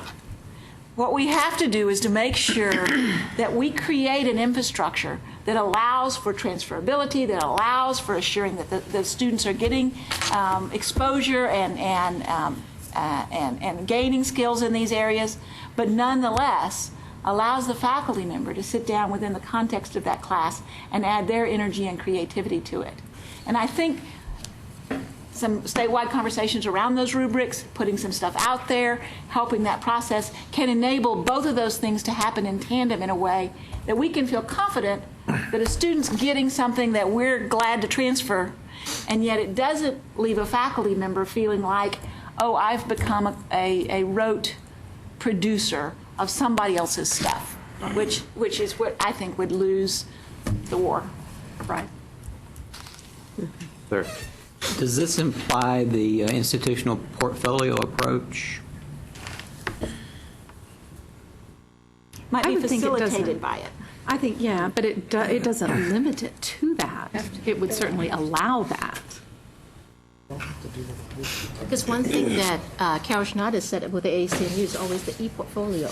You know, the portfolio that the student can keep of all the work that he or she has done at a university or at, you know, 2 different or whatever universities, of what the outcomes are, to see how they progress and all that too. So it, as Jenny said, is not the only way, but there might be other ways to assess.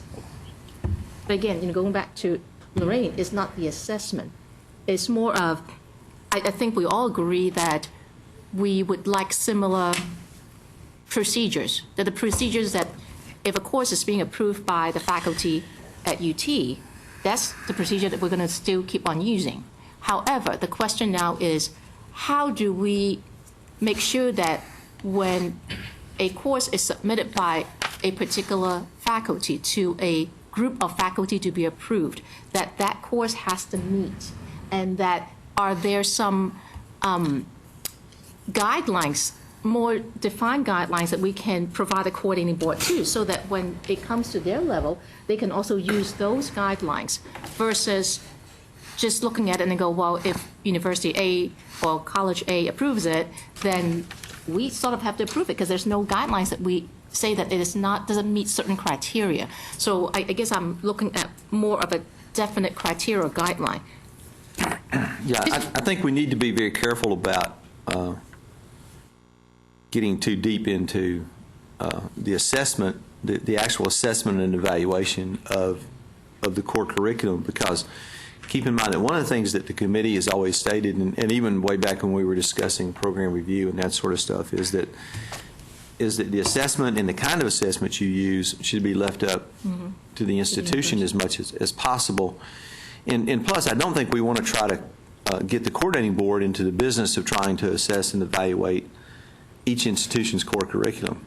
So I think Agnes is right. The trick for us here is to try to figure out And let me just back up one step. I sort of got on the coordinating board a little earlier because, part of the reason we have core curriculums that have 300 plus courses in them is not only because the institution recommended those core curriculums, but also because the coordinating board approved those core curriculums. But in all fairness to the coordinating board, though, in some respects, what else could they do? The coordinating board itself never got any kind of guidelines from anybody about how they were supposed to go about approving what went in and what didn't. And so if as an institution, I went to the coordinating board and said, well, foreign languages fulfills the humanities component area, then the coordinating board was put in the position of saying, well, okay, I guess they do then, and having to approve them. And so I think part of what we need to do, and this is why I was talking about the front door and the back door, if we want to avoid the situation, and this is purely a sort of political pragmatic consideration, but if we want to avoid the situation where institutions are then told you can only have 6 courses in the visual and performing arts, period, that meet that component area, for example, then what we need to do is ensure that if we have 6 or 12 or 18 or 24, that all of them are meeting those, they're meeting the core objectives that we've outlined, and that they meet the criteria in the component areas. And so I think what we need to do is think a little bit about how we give the coordinating board the kind of guidance that they need and the kind of guidance the institutions need to identify what course fits that, and then more importantly, and I hate to do this, but I'll use a term from assessment, and that's what kind of evidence do we want the institutions to present to the coordinating board that clearly demonstrates that that course meets those core objectives and that it fits within that component area. Maybe not meets those core objectives, but how they're going to include those core objectives in the course. When I say meet, I don't mean that they actually wind up that then 80% of the students master those on an 80% level.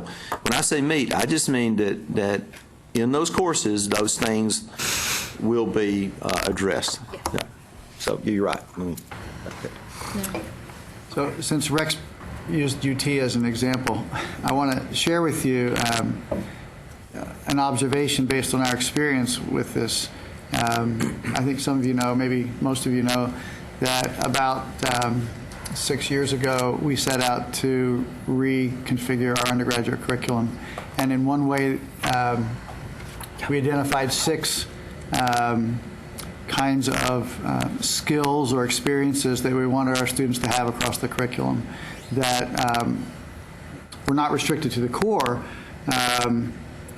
but they are writing, quantitative reasoning, ethics and leadership, cultural diversity, or global cultures, and independent inquiry. And we've set about a process of having courses designated as meeting those requirements and putting those requirements into degree programs. So in many ways, it looks a lot like these objectives.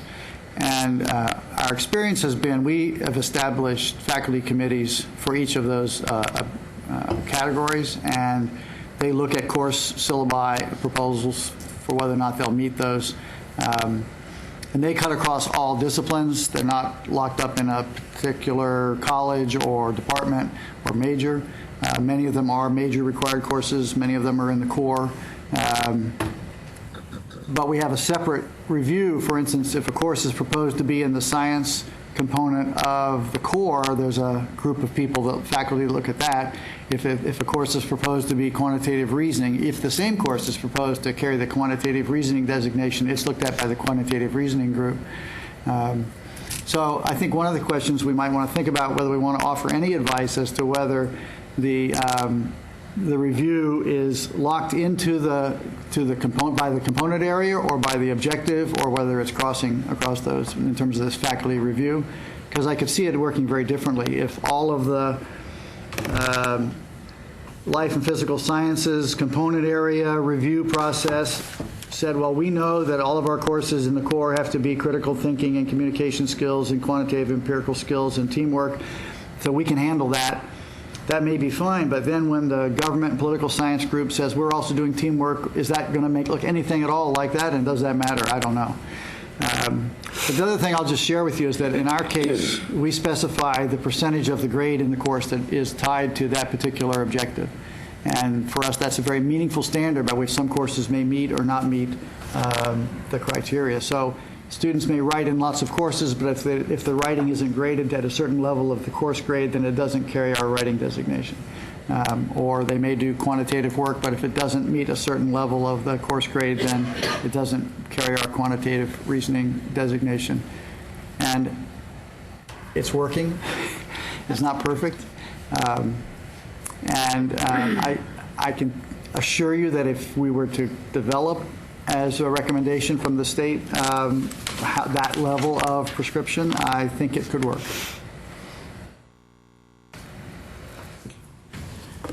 Larry. Something that Larry just said triggers something for me. Is this implying that assessment is done at the component level?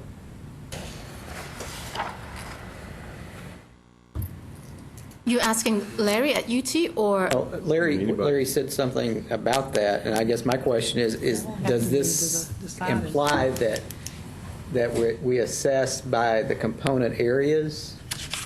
So I was not speaking about assessment, but it's a good question. I was speaking about how a course is approved to be, let's say, in the core. Now, in order to be in the core, it's not just defined by component area, but it's also defined by objectives. But this says developing criteria for component level assessment. And is that the unit of analysis that we want?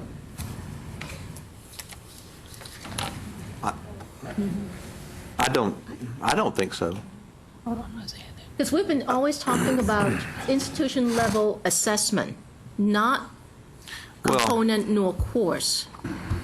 I think that the assessment that we've always talked about in here is assessing for whether those core objectives are being taught. And I think assessing for the core objectives is different from a component level assessment. And if someone from that committee will help me out, it may be that all you meant by component level assessment in this regard is that there be some mechanism to make sure that if you say a course meets the social and behavioral sciences component area, that there's some way of trying to make sure that it does indeed meet the sort of criteria, not necessarily that there's an assessment of that course to see whether students are learning this or that. And I think it needs to say that. So I think we need to word that a little bit differently. It's stated there, I mean, as I read that, it means I have to assess by component level. Yeah. And I'm thinking of assessment and the assessment, the term that we usually use. So I think it might be better if we just said a component level evaluation or something. Inclusion. There's some better way to do it. All of the elements of the component area are included, or something. Maybe component level inclusion. Because I think there's really two separate issues going on here that I think may have been conflated in this first one that needs to be separated, and that is there's two, whether we like it or not, there's still two pieces of the core curriculum, and one is what courses meet each of those core objectives. The other is what courses go into what component area.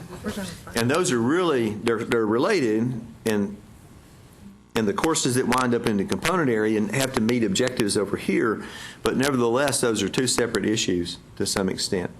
And so I think what we need then is the AAC and U value rubrics really come in as a guideline for looking at what courses are going to meet the core objectives, and we need some other tool that takes off, and you can call it a rubric if you want to, but I would prefer if we actually refer to it as some kind of criteria to ensure that courses meet the kind of criteria that we've outlined in each of the component areas, so that those are really two separate but related functions. Can you go to the prior slide? We're on 2 slides, right? Mm-hmm. I'm sorry. It's all right. Right there. This one. That one. Earlier, Lorraine made the point that as we're dealing with these courses, maybe we should find another word besides the word assessment. Here's why we are a little nervous about that, is when we made the recommendations on assessment of the core, we wanted it to be the core. And we don't want anyone to go down the path of thinking we're going to do it by component area or courses. So as we're reflecting on this, I recognize that we're talking about what is it that's going to be said in advance of the course being offered and in advance of the course being accepted as a core course that would indicate that the faculty in that discipline have acknowledged that there is going to be the 3 to 4 core objectives being taught based on that course being in the component area. And while in my mind there is a relationship to whatever it is that the faculty member implements in order for that objective to be taught and to be able to have evidence that it occurred, and that we don't want to get into this degrees of all that, because that's getting back to us. We're trying to keep this on the core level. So after they've taken a number of courses that have critical thinking, they have stronger ability to do critical thinking, and it's going to show up in some kind of core assessment. But how the institution decides to do that is the institution's choice. Just as how the faculty decide at a particular institution that they want to teach critical thinking, or how an individual faculty member within a discipline at a particular institution decides that they want to teach critical thinking when they're in their course, should be left up to the faculty member. Celia has articulated this so well, consistently, that they need to be allowed that decision making. It's just that we need something that says they understand as the faculty that this course, this common syllabus, or this master syllabus says they're going to be teaching in, say, communication. I don't remember exactly, but communication, critical thinking skills, and teamwork may be in those communication component. So we don't want to get so restrictive that we're getting back to assessing courses when we said we're assessing the core. Because remember that assessment is about, did they learn how to do those skills? And that's the direct outcomes you're referring to, Jeffrey, that taught them a new skill, a new attitude, a new behavior, or a combination of those things. And that doesn't usually happen just in one course. So we're still looking at the core. And so as you're thinking about these words, try to think about something that won't say the same word that we're using for assessing the core, okay? Whatever that is. And it may be that you can connect whatever the activity is, like a project is going to be done, and that faculty member indicates it's going to have oral presentation and written presentation, and it's going to require a group of people to work together, and it's going to charge them with analyzing some. Maybe you can do more than one thing with one activity, more than one objective. But just kind of keep all that focus in mind. So the first bullet, I might say that individual institutions determine which courses are included in the core. We just offer that as a potential amendment based on the statewide guidelines regarding the general content component areas. That's the 1, 2 sentence, 3 sentence kind of framework that we used for each of the component areas. And the achievement of the designated core learning objectives, our table. That essentially, if I'm hearing you correctly, kind of sets forth that piece that you've just talked about, and we've avoided the word assessment to kind of avoid that confusion there. That the institutional approval and removal, if a course gets in or course gets taken out, should include the review by a body of the faculty that represents the institution's diverse programs. And then it goes to the coordinating board for approval. So that particular bullet may do a fair job of kind of putting forward what you said. Is that close? Yes. Only I think rather than appropriate for, we're saying, accepted into, right? Approved for, because it's more than just saying it's appropriate. The institution actually says these are in. It goes through a final approval process at the coordinating board level, but the institution says these are in based on component area descriptions and learning objectives. Sound right? I was just wondering, Larry, I don't know, I'm not going to speak for everybody in the room. It would help me to think more about this because, as you point out, when you said, hey, it's working, whenever somebody says, hey, it's working, it gets my attention. When you're talking about your faculty approving these courses, and you were talking about percentage expectations of certain, and I believe you said percentages of core competencies within the course. Did you talk about that? In order for a course, let's say, to be designated as fulfilling a writing requirement, right. A third of the grade of the course must be based on the writing. A third of the grade of the course? The percentages of the grade in the course. That was sort of the standard by saying, is this really a part of the course or not? I see. So it all showed up in the syllabus designation of the grade assignment, right? So is that when the faculty members meet and talk about that, is it pretty straightforward for them, or do they debate with one another? I know, good faculty always debate, but you know what I'm saying? Does it feel straightforward for them, or does it feel like, they're having to really work through this? Well, I assume you're talking about the faculty committee, right. The oversight committee that approves courses. Right. Well, the percentage of the grade isn't negotiable.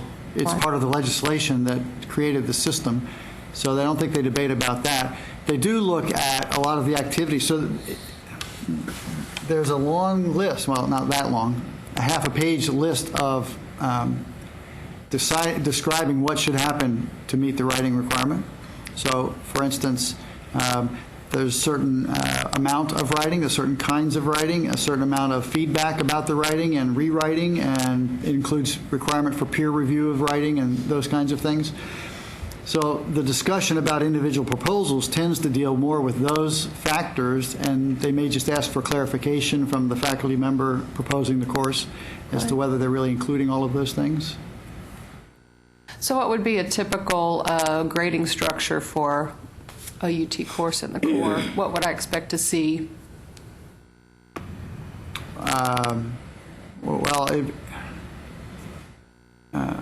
So the students might write every week they write a paper, or they might write 4 papers in a semester or whatever. They might write one large paper in a semester, and then the grading percentage would reflect probably how much of the grade was on the quality of the writing and how much was on the content. And each paper would have a certain percent of the course grade. Is that helping? Mm-hmm. Do you ever run in with your discipline-specific faculty who are, let's pick on the biologist. So perhaps we expect our science courses to include communication, right? Mm-hmm. So the biology faculty, do they have any kind of problem release? What kind of conversations do they have when they realize that they're releasing some of the content in the grade and in their new grading structure so that this course can go into your core? And what do those conversations look like for your faculty? Because I could see where it's like, I'm not a writing teacher, I'm a biologist, I teach biology. We always kind of giggle and laugh when we hear those things, but really to be in the University of Texas core, they have to say that it's also about the quality of the writing, not just the content of the writing. So how did they go about releasing that? Well, we're not there yet, because I tried to make it clear that the requirements that we have today are not tied to the core. Oh, they're not. Oh, I see. Okay. So we do have some biology courses, but they're ones that the faculty members put forward as saying, I want to do this, I think it's appropriate. They tend to be independent, more advanced level courses that involve maybe writing up research papers, things like that, rather than the introductory level courses in the sciences. I'm just so intrigued by it because at the assessment conference, Agnes and Russell and Rex gave a wonderful workshop and spoke about the core. And there was a testimonial at the end of that workshop given by a faculty member who had, I can't recall her discipline. Biology. She was, that's why I'm picking on biology. She was a biologist. She stood up and she talked about this concept of needing, of what she went through in order to accomplish all of these core objectives, how she had to release some of her content. And she actually used 10%, I think is her. Well, there was another gentleman there that talked about their institution using what he called the 90% rule. Right. And that is that in any given course, at least 10% of what you're doing is not relevant, for lack of a better way to put it. And what that means, though, then, is that if you pay attention to it, then that's 10% of your course that you can easily not devote to subject matter content and devote to these general education outcomes. And that was a part of their sort of take on this, is that while the faculty are going to say up front, I need to teach biology, I don't need to be teaching writing. Right. His position was, well, yeah, you can. And her testimony was that what you do then is you really have to focus on what is it you really want those students to know about biology, as opposed to making sure you cover every chapter in the textbook, for example. So that you do have and that's what she was talking about, the time that she had to then release from subject matter content to those other areas of writing or reading, communications or teamwork or whatever it might be. Yeah. Well, I wouldn't advocate, and I certainly couldn't imagine that we would expect 30% of a grade to meet any of these kinds of things. If certainly communication skills is going to be in every core course, right, it doesn't make sense to be at the same as what we require when there's a single course that's meeting the requirement. Okay. This can be all sorts of new dialogues. We have, it's not part of our core, but we have a requirement that every discipline have X amount of writing intensive classes. And the argument there is the difference between writing to assess versus writing to learn. And that's been a hard battle. And it's like we're not even close to getting resolved, but it goes so hard that you use writing to learn as opposed to assessment. You've got a much better chance of merging those two together. Yeah. Well, but the other piece of that is we're looking at this, frankly, saying all of these things are going into the core, and we're trying to put all of them into the major. We would rather see students write in their major or do ethics and leadership in their major or do critical thinking in their major. We're fighting lots of battles on those fronts with the faculty in those areas, but I don't think we want to give up on that because so much of this will now be in the core. So. And which I think speaks to the idea that you don't want to do course-by-course assessments. That in the end of the day, what we want is a student getting a full undergraduate degree and having accomplished these things across the degree with growth through that time. And I want to go back to what Larry has said, because there's something that he said that I think is what I guess I'm looking for a more concrete idea. Because what you're saying is that if one of your courses has to meet ethical, the ethics or the intercultural, whatever the six things, or the independent inquiry and so on, the research, then the professor will have to say, I would like my course to have the independent research component. So I would have to write something in there when I put the proposal through your faculty group, whether it is one faculty in a component or is a university or college level faculty body. As an individual faculty, when I put up my course for acceptance or approval, I will have to show what I plan to do, the embedded activities or the embedded evidence, nothing to do with assessment. But if Rex wants to take my course to fulfill or learn more about this thing, then these are the activities that he will be experiencing. That's what I'm looking at, because then it will make sure that every course that goes through our faculty body, whatever it is, however we want to structure it, will have the evidence, will have the activities.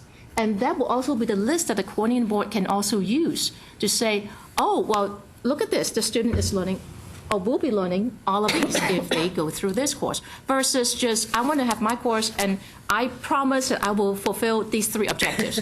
But there's nothing to show how I'm going to go through my course to work with my students on those 3 objectives. So that's why when you said it, I was wondering how long, how much, it's just like our students when we give them a homework. They go, well, how many pages do you want me to write, and so on. Right. So what is the normal information that a faculty will give you? Well, so we provide a list of the elements that are required to fulfill that category. And the faculty have to attach a syllabus to their proposal requesting approval, and they have to have a separate page that simply identifies for each of those elements how they're meeting it. And obviously, it should be evident in the syllabus, but the syllabus isn't written to map to that, and so we ask them to do the mapping for us. Yeah, and that's very similar to what I did at my former institution with the core curriculum.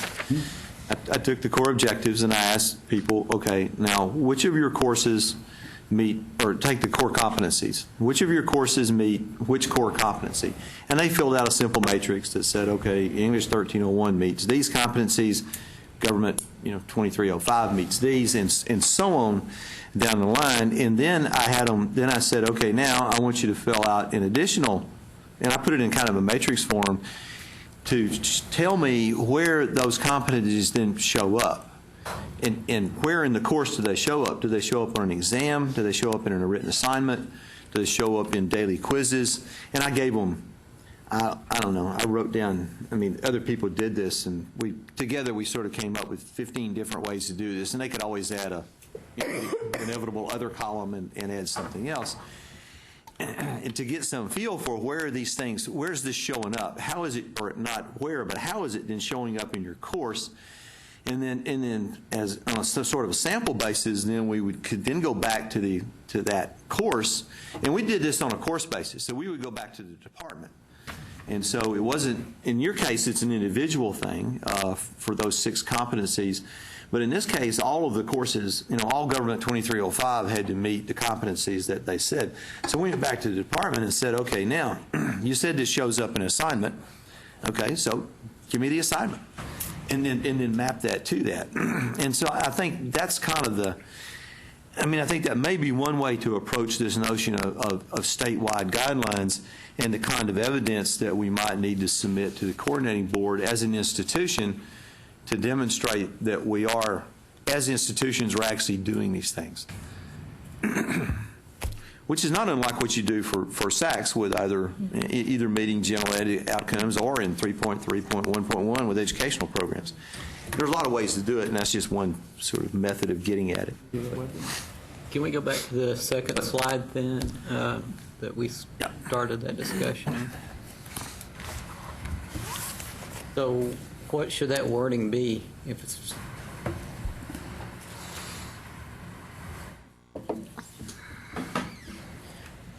What about something like this? Just an idea for now. We can play around with it.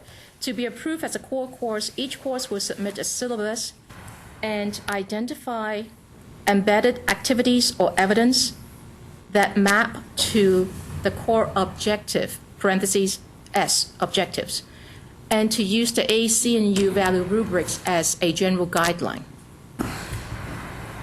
Because I want to have the AC and U rubrics included in there because they are very good basic guidelines for us to start. I see those as two different issues. Things? Okay. Because what you're saying is map the course on the core objectives, but I don't know how the value rubrics get you to that point. Okay. Because I really like what Larry is saying about how we map things and have everything ready, to submit to a faculty committee. But I also like the value rubrics. So I'm trying to merge the two, but I can see why it may not be. Yeah, because the value rubrics are actually a tool for assessing the objective. The rubric itself is the grading criteria, if you will, that you can use or adapt it somehow, whatever you want to do with it, but adapt it to then how you grade student work to determine whether you're actually and at what level you're actually accomplishing that particular objective. And that gets us into the area of assessment.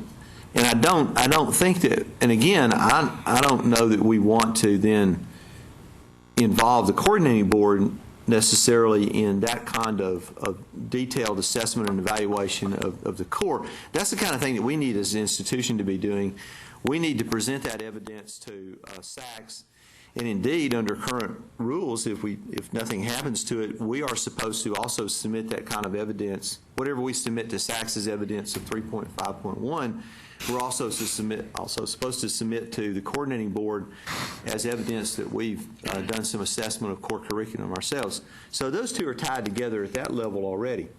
What we're trying to figure out is how is it that an institution makes the case to the coordinating board. They've already made the case to themselves. So remember, we're not actually talking about the institutional level at this point. But how is it that an institution makes the case to the coordinating board that this course meets these objectives and these component area criteria such that it should be a part of that institution's core curriculum then? Celia and then Joe Carroll. I think maybe we're over-answering the question. And so what I'm suggesting is that maybe what we said under bullet number 1, maybe 3/4 of the way there, and that what we have to provide then to the coordinating board for the approval is the criteria by which the institution makes this decision. Okay? So then the coordinating board can look at that criteria and say, if the institution applies these criteria, then it would get them to this, it would get them to an appropriate level. And so that would be what would be engaged in that coordinating board approval, is that we would submit from the institution what criteria we were using in our body to qualify a class. Okay? To make them come in, let them come in, or to kick them out. What were those qualifying criteria? To me, that may be sufficient to answer E in our agenda, which is how do we select and approve core curriculum classes. Think that'd work for you? And my guess is that that in spite of the wide variety of institutions in the state, that from one institution to the next, that criteria is not going to be remarkably different, in fact. Right. Because we're going to do exactly what UT has done in those 6 objectives that they're looking for, and in a lot of ways what we've all done with the core curriculum. That is, you want this course in the core, so show me how it meets these criteria, and then establish an institutional process for that. Right. And the bullet point about the AACU guidelines becomes what it is. It's a recommendation. That's what a guideline is. Okay, so it doesn't hurt to say, hey, there's some good stuff out there that you can use to present your case forward. But the nitty-gritty of it is that these are the statewide expectations. There's a faculty body that looks at those and has some kind of set process for determining whether a course is in and out of those, whether it meets or doesn't meet the criteria to be in the core. And we submit to the coordinating board how we make that decision, what that matrix is, what that framework is. Does that sound? You guys are close. I think yes, but where we may run into problems. Yes, 99% of institutions have a procedure to do that. But from that is built in, there's been guidance, there's guidelines for that process, getting from the desk of a faculty member to signature from the provost. Should there be anywhere in there criteria, not necessarily grading and percentage, should there be statewide consistency on what that process is from faculty desk to provost desk? Such as what Larry was saying at UT, that they have to have some, what I term maybe is different, embedded activities or embedded evidence. So when it comes to the coordinating board, that those components, core objectives, possible learning outcomes, aspects of the course, embedded activities, etc., those are clearly outlined for the faculty member who has a blank sheet at the beginning of the day. Okay, I have a course. What do I need to be sure to include so when it gets through the entire process, when it comes to us, to the coordinating board at the end of the day, those parameters are in there.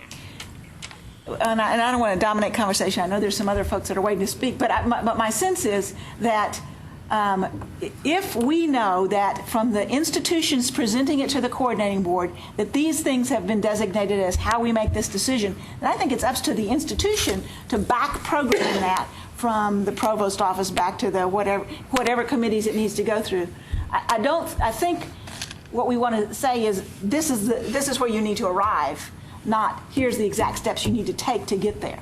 Right, but say institution A comes to us and say, well, it's our provost. He makes all the decisions. That's it. When there's no faculty involved, as far as the coordinating board goes, you've told us your process.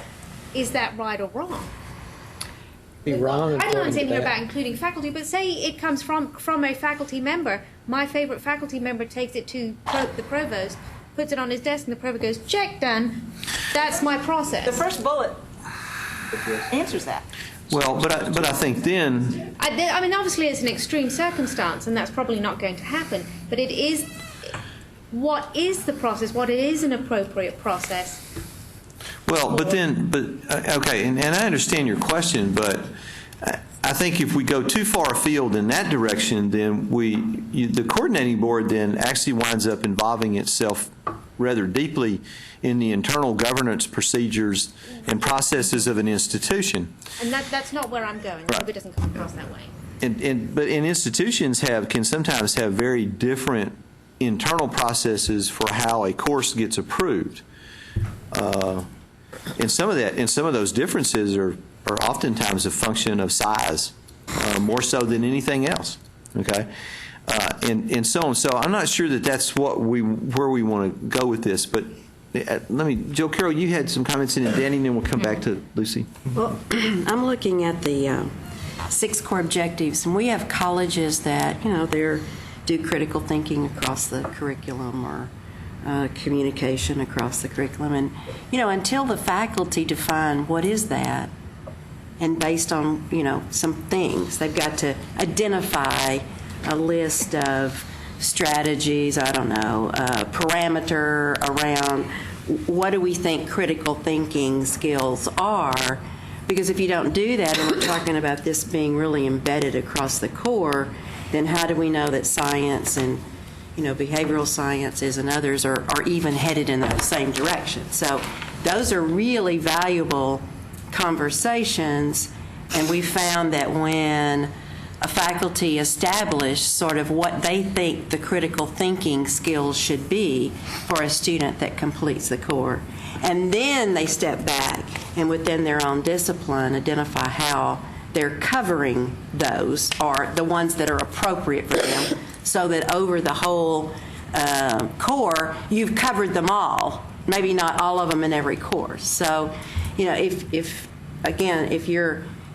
you're allowing or setting up the parameters so that we can tell you how we've done it, and then how we've gone about having faculty in different disciplines show that they're doing those things, then you've kind of got to, I think, what everybody's talking about in here. And if I've got to do 3 of these objectives in mathematics, then again, if you spread that across and you've sort of lined everything up vertically and horizontally, you're going to have covered them across. Lucy, I can appreciate what you're concerned about, because with the growth, you're wanting to make sure that we get a process and we get criteria that function. But I think it was something I heard Rex say earlier today. He said, really, when you get down to it, it's the integrity of the academic officers that are called into question on all of this. Because bottom line, you guys as a staff of the coordinating board, we could send you 300, 400 from A&M and who knows how many. You're going to be constantly checking all the. But when we bring to the table, say 200, I don't know how many schools there are, but let's say it's no more than 200, and those academic officers are saying, we are certifying that this process and these criteria are what we are using this year, and then maybe we have to do it annually or whatever, but at least that's 200, not 400 just for A&M alone. And really, when it gets down to them as a unified group of professionals working on the same expectations, then we can have more confidence in the process than we have right now.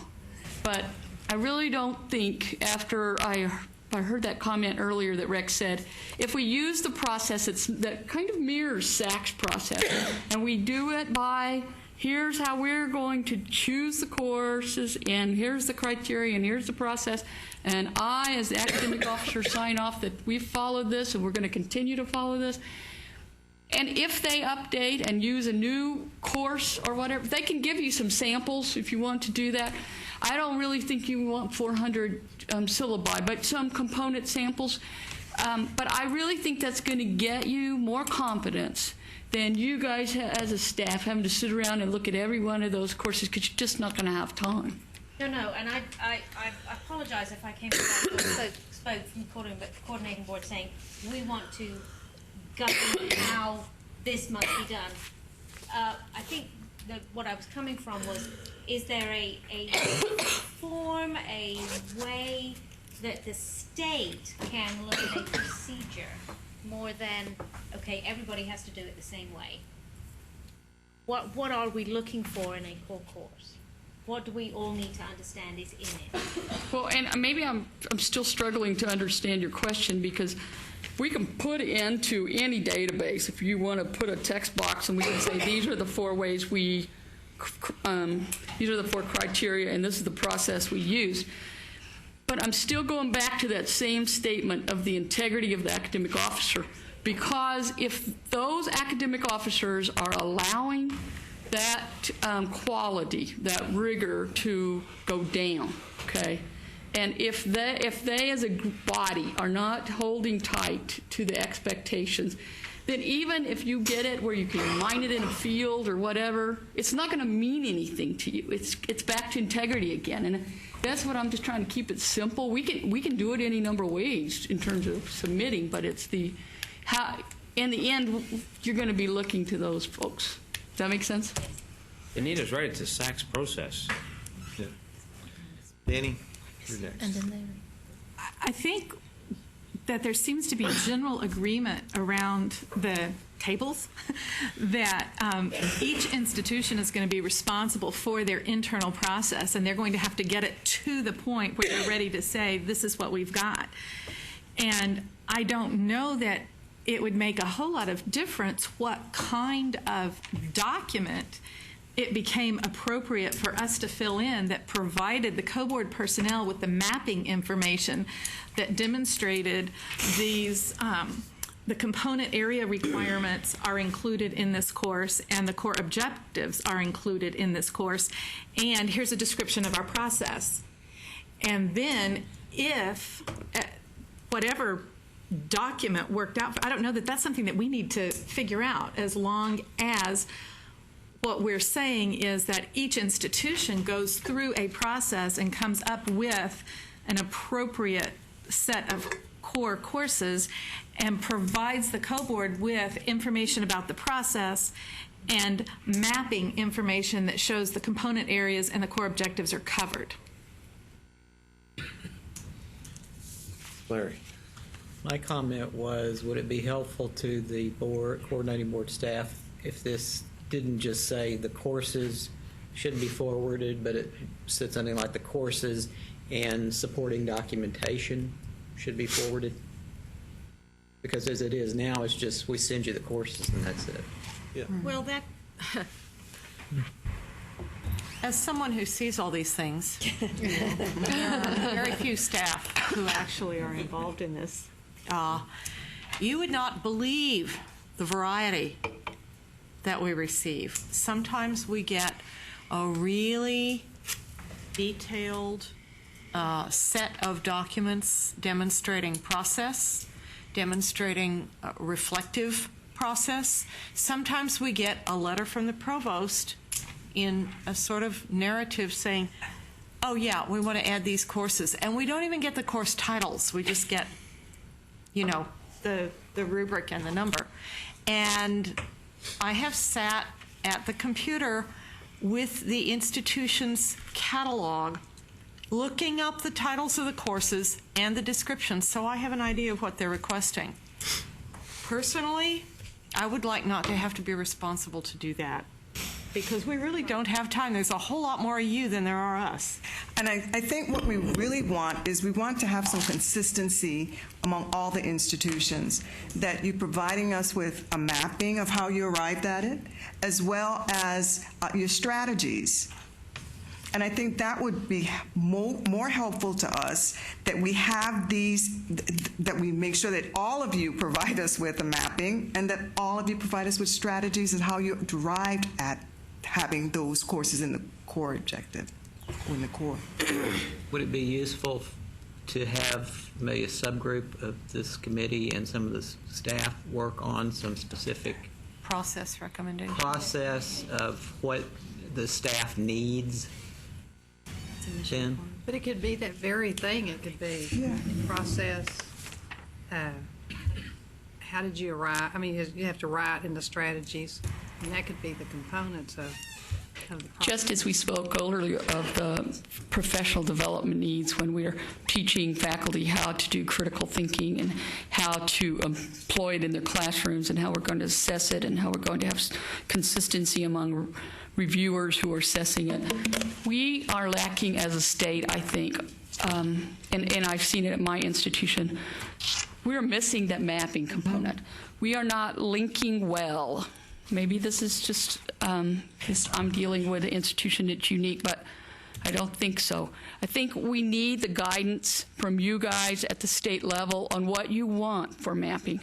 And once you get that and you put it into a format that academic officers can then respond to, you will get better submissions than what you're currently getting, because it's just too vague.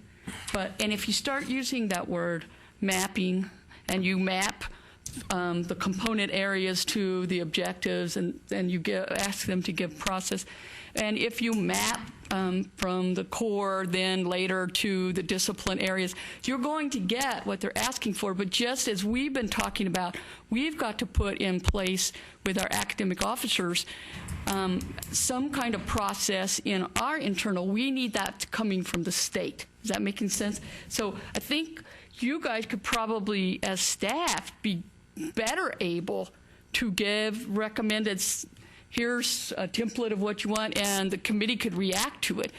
This right here is a conceptual framework, but if you came back with, here's what we want to do. But I do think the word mapping needs to become stronger at the state level in Texas, because it's giving us something that we're currently missing. However, I feel like there are many different ways to map, and if you don't give clear direction, it's like, really, you can go on Google and get a map, and they'll give you 3 different ways to get to a place, and you're going to get 300 different ways of how people got there, and that won't be a laughing matter, you know. So I think if each institution had some direction. Cynthia. Of how to map. Well, and what I heard Lucy say, and maybe I didn't hear it right, so you can certainly correct me, Lucy, is that whatever this is, whatever process we use or whatever strategies we say or whatever mapping that we say that we're doing, that when the coordinating board gets it and looks at it, how are they supposed to envision that and say that it meets whatever to give approval or not approval? Because Rex had called into question that, you know, things were forwarded to the coordinating board, and then the coordinating board said, yes, we'll approve the courses. So isn't that what you're asking, is what criteria you all need to look at this to deem it approved or not approved at your level? That's exactly it. Is Rex's example was a perfect example, is that with what should we look for, ask for in saying yes or no? How can we support the institution so when another institution comes along and says, okay, we're curious about this course coming from institution A, we can support the institution saying, yes, we approved it because here is what it includes. Here are the core objectives and how it's mapped to the course. That is the support aspect of coordinating amongst institutions in the state. Or that the process that they used to get to that was a process that is agreed upon as a viable process. And is determined by the institution. Okay, Celia and then Larry. So what I'm trying to do is find a way to answer the question. If we're looking at number E, and we take just the first bullet point and amend the final sentence so that it includes that, once approved by the institution, the courses and the criteria by which they were approved and the process for approval are submitted.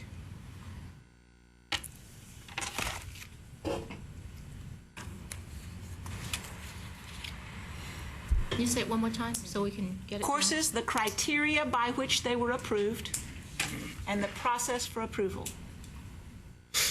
Criteria will vary from institution to institution, or are we looking for this mapping thing? Well, my sense is that we don't, at this point in time, what has to happen is the individual institution has to come up with really legit criteria. Now, I think it would be very facilitative for the state to have statewide conversations and that sort of thing. But I think in terms of where we are right now in process, that if I were to submit to the coordinating board the set of criteria I used in my institution to approve a course as appropriate to the mathematics component and its compliance with critical thinking, communication, empirical and quantitative reasoning skills, showed the criteria we used at the institution by which to approve it and the process by which it was approved, it would give pretty substantial validation to the coordinating board that there was reason to say that was an appropriate course. Now, I think as we move forward, we certainly would be helpful for us as a state to have statewide conversations about what those are, to look together at what good rubrics would be, to help each other figure out what good exercises are. But honestly, at this point in time, I think that's where we need to go. And I do believe that if you were to look at what we required of our faculty, even the last time round, to get a course in the core, you would have pretty good confidence that those were actually legit. Larry? To kind of move us on, could we just say the courses and supporting documentation, and then leave that supporting documentation hanging out there so that we could maybe get a committee together and define that? I think that would be good to do. I think we need another subcommittee sitting around this table today. No, I agree. But I do think you need to get together as a committee or a subcommittee to begin looking at what that may look like. So how many people do we have? We'll come back to that. Let's get through this and we'll come back to that. Okay. Okay. Do we actually have a motion on anything? No, we don't, we're just right? discussing. Okay.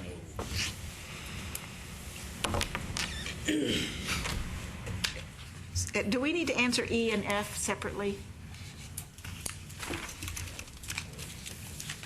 So my suggestion is no, actually, E and F were combined as a question to begin with, so we can certainly take those together. I think they ought to be taken together, actually. When we put the agenda together, we have to kind of think about what could possibly have an individual vote taken. And we have to kind of set up the agenda in order to allow for that. But if you want to conflate things back, you my sense is, to be honest, my sense is that we have a pretty good draft of the answer to E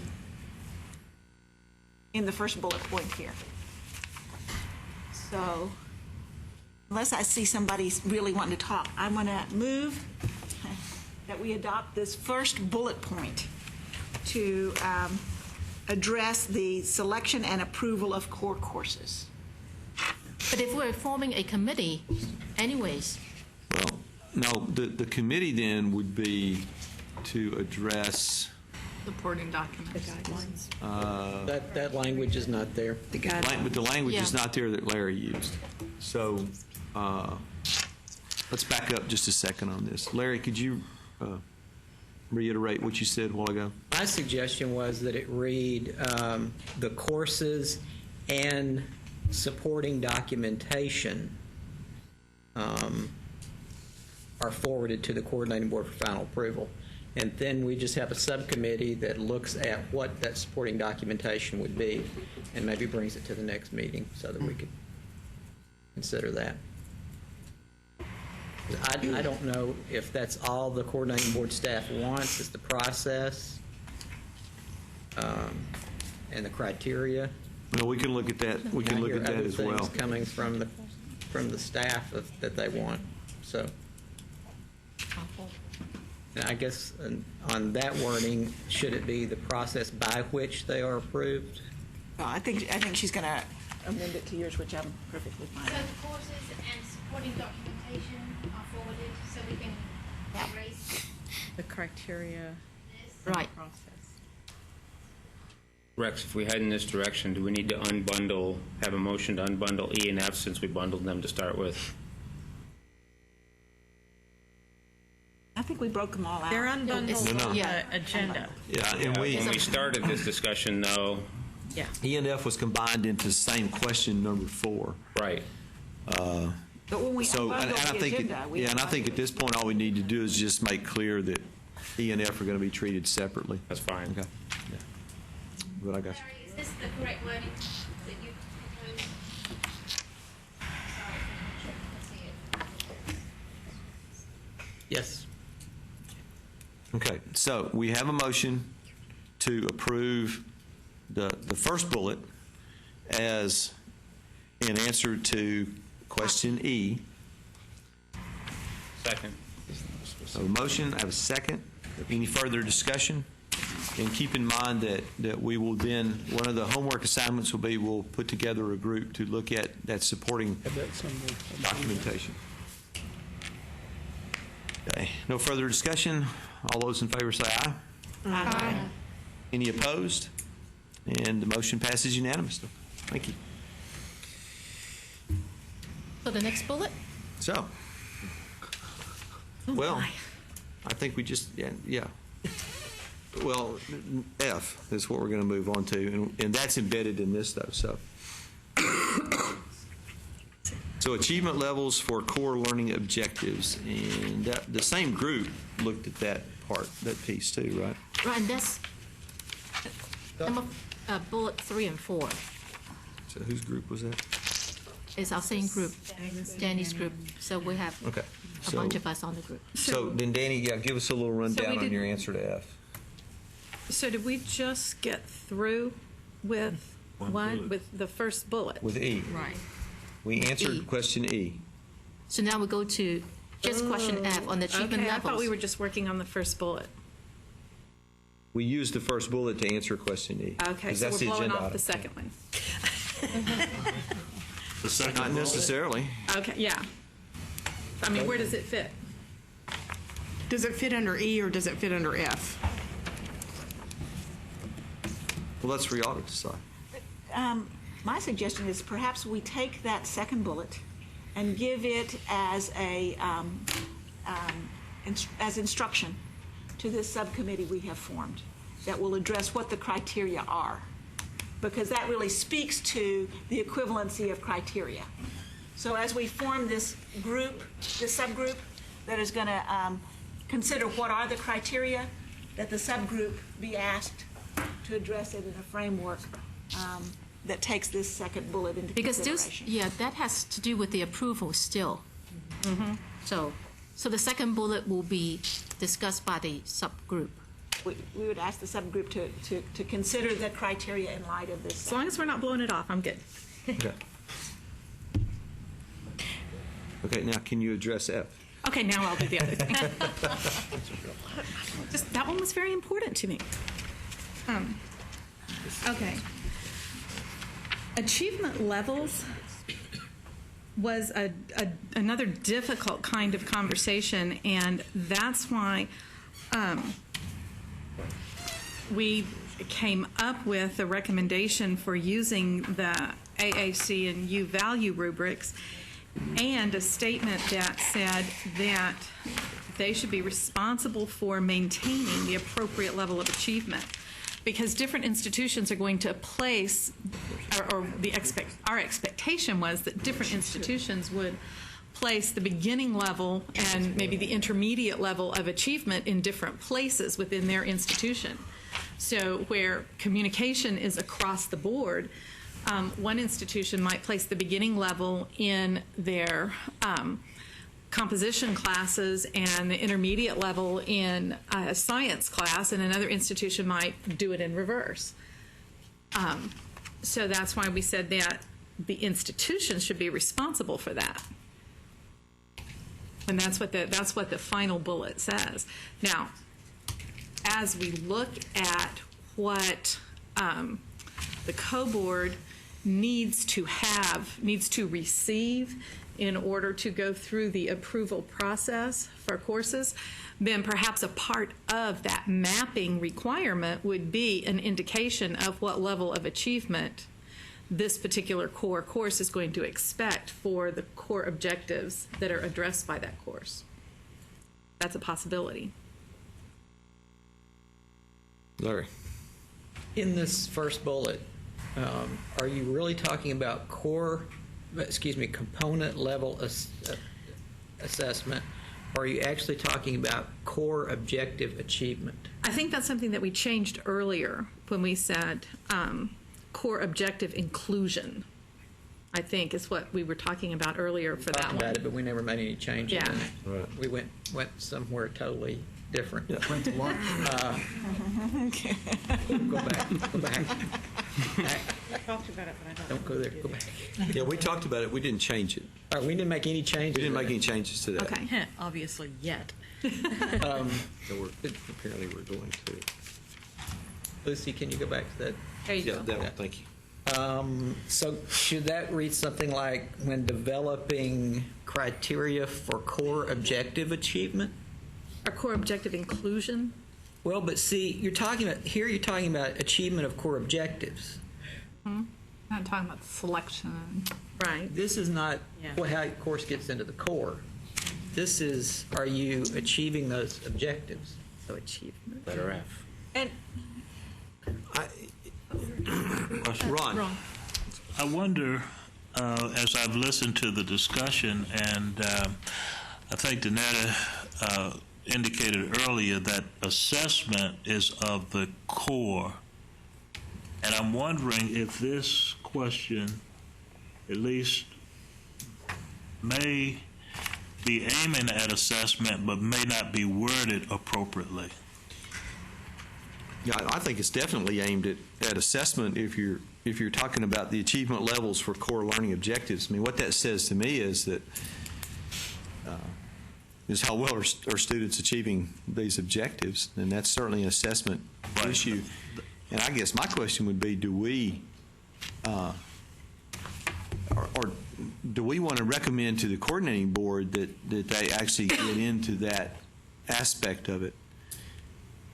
In other words, for the state purposes, is it enough to define what the core curriculum is and approve the courses that go into it, right, and then leave it up to, I don't even know, and I guess what I'm asking, do we even want to address this even in a broad sense of it being then left to the institutions to decide appropriate levels of achievement? For example, even within, if you look at the value rubrics that LEAP has put out, there's 4 levels there. And for example, for SACS purposes, any institution could assess their general education outcomes at any one of those 4 levels and be legitimately assessing and evaluating their general ed requirements, regardless of which one they use. My institution uses 2 different of those levels to measure, to assess and evaluate gen ed outcomes. So, but I don't know that.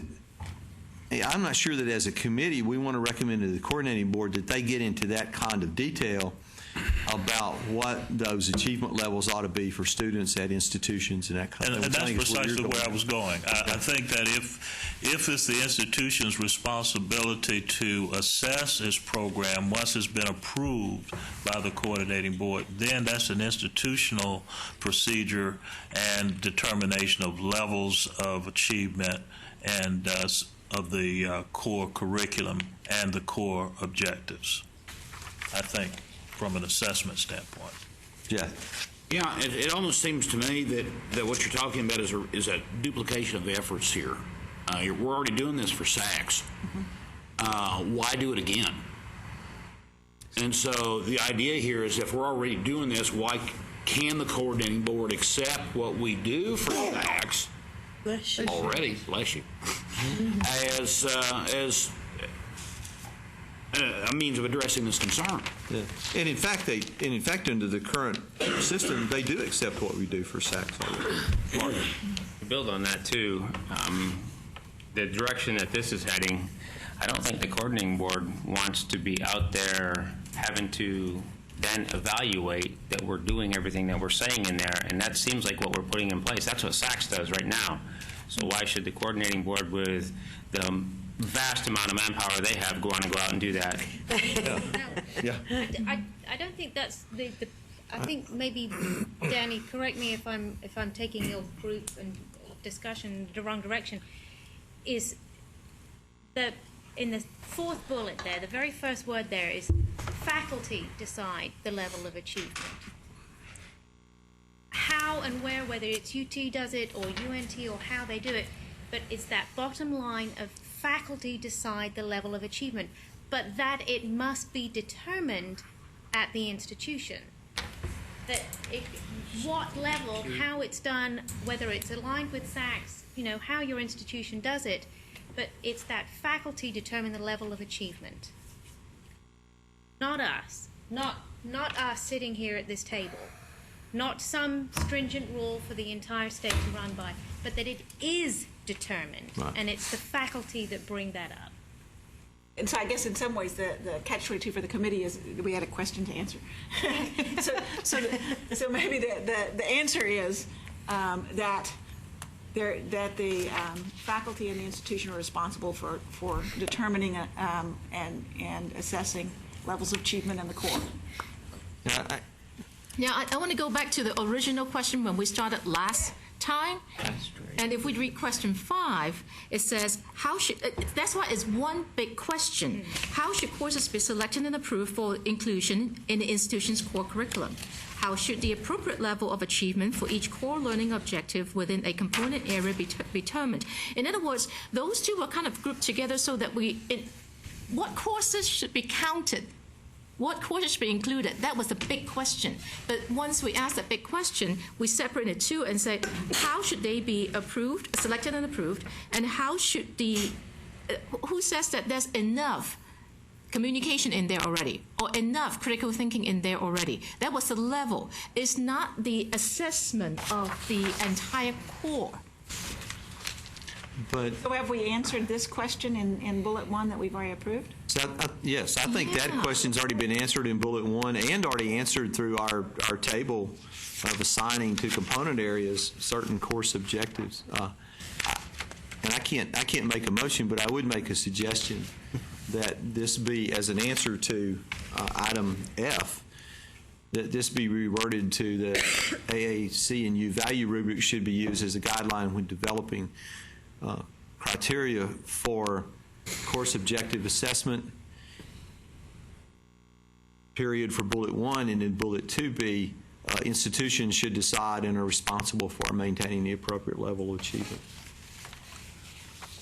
and so on.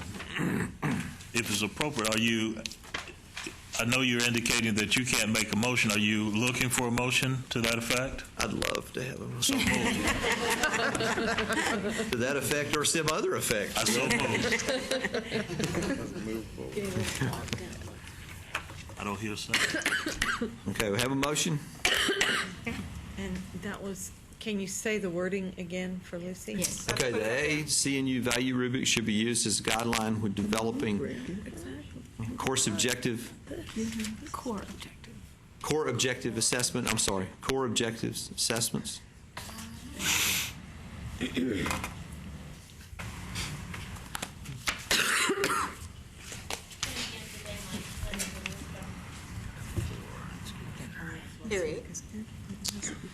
Okay, and then institutions should decide and are responsible for maintaining the appropriate level of achievement for each core objective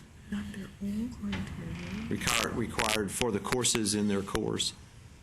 Rex, before Lucy types, as a faculty member, I'm wondering why you want to substitute for faculty institutions.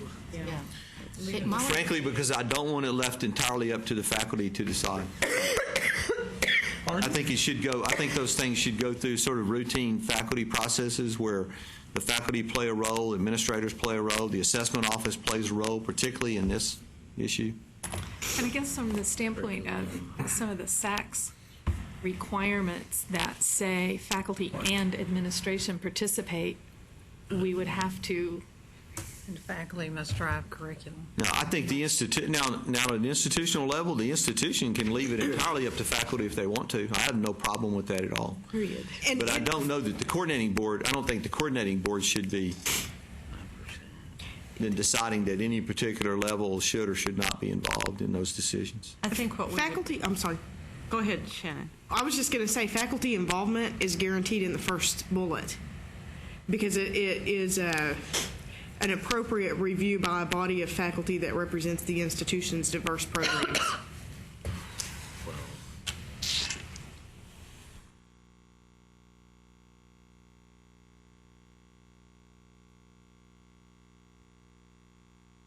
So is the question whether we should put faculty or institutions? Well, the motion has already been made. Institutions. Second. Yeah. Was in the 3.4 range. Motion's been made. I mean, I just say that in terms of typing it in, not necessarily in terms of what ought or ought not to be approved. But.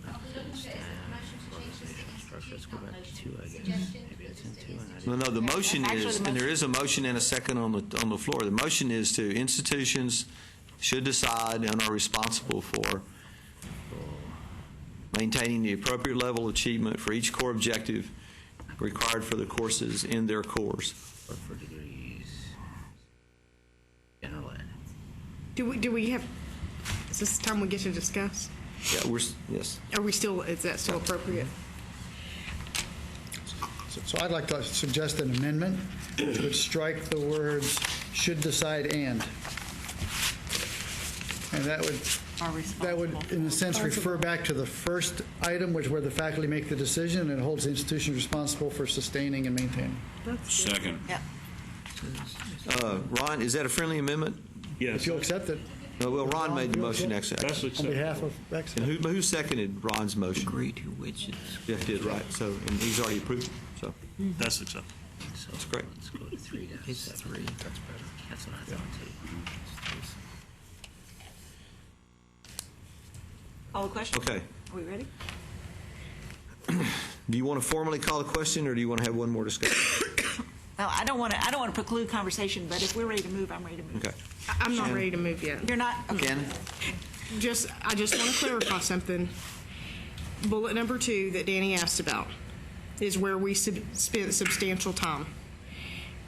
I have a fear that we are overlooking what was important about that bullet, which involved the ACGM and the community colleges. I'm not saying we shouldn't vote and it's not time to go home. I'm just saying if we skip over this, our opportunity to clarify is gone. And if we're not careful, the subcommittee is not going to have the gist of the conversation that happened, and it would be very easy for them to forego this critical nature of the community college's role in selecting courses versus the university role in selecting courses. And all I'm asking is to clarify that it is not going to be too late to bring that conversation back, because I feel like we skipped over the most important aspect of our committee's work. Mm-hmm. So you and I have to be sure we're here next time. Yes. I think the suggestion was that if we're going to have a work group to look at this a little more closely, it was suggested that they should incorporate that second bullet into what they bring back. And what I heard was that this would be the guiding, lot of the conversation, but this idea that courses in the core that are not included in the ACGM but are proposed by a university are appropriate for community colleges to teach, whether they're in the core or not, if the college faculty are qualified for the course level. If we voted that that's what we've agreed on, I'm okay with that. If we said, just keep that in the back of your mind when you make a proposal, that's never been approved. And that's all I wanted to mention. Okay. All right. Yeah, procedurally, that part of it, right, has not been approved. The idea was that kind of, because that's in the second bullet, right? That the second bullet would be used by the group, but I understand where you're coming from, because that piece is really not necessarily a part of criteria for getting into the core. It's something else. And I think, and what you want to make sure is that piece gets its hearing. Yes. Whether it's now, whether it's later. And we can ensure that piece gets its hearing.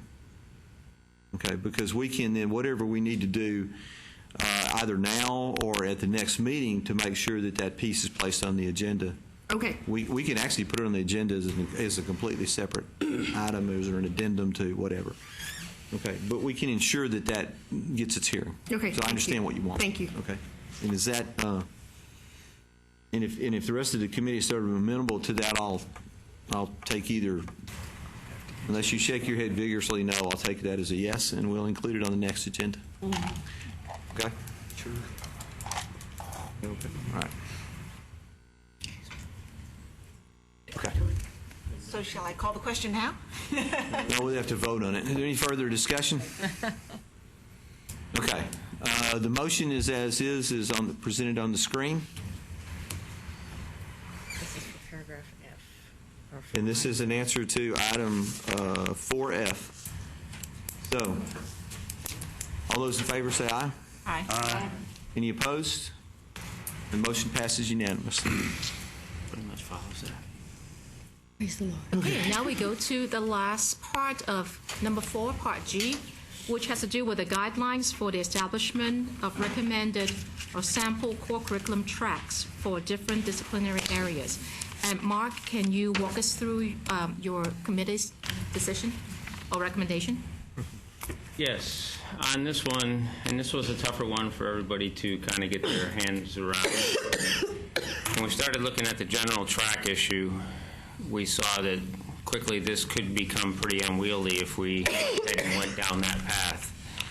We looked at a bunch of different ways to look at it, and finally came up with that probably the most simple way to handle this would be with statewide articulation agreements. The tracks would just, there would be a number of tracks out there that would make it hard to manage. Committee, did you guys... Right on.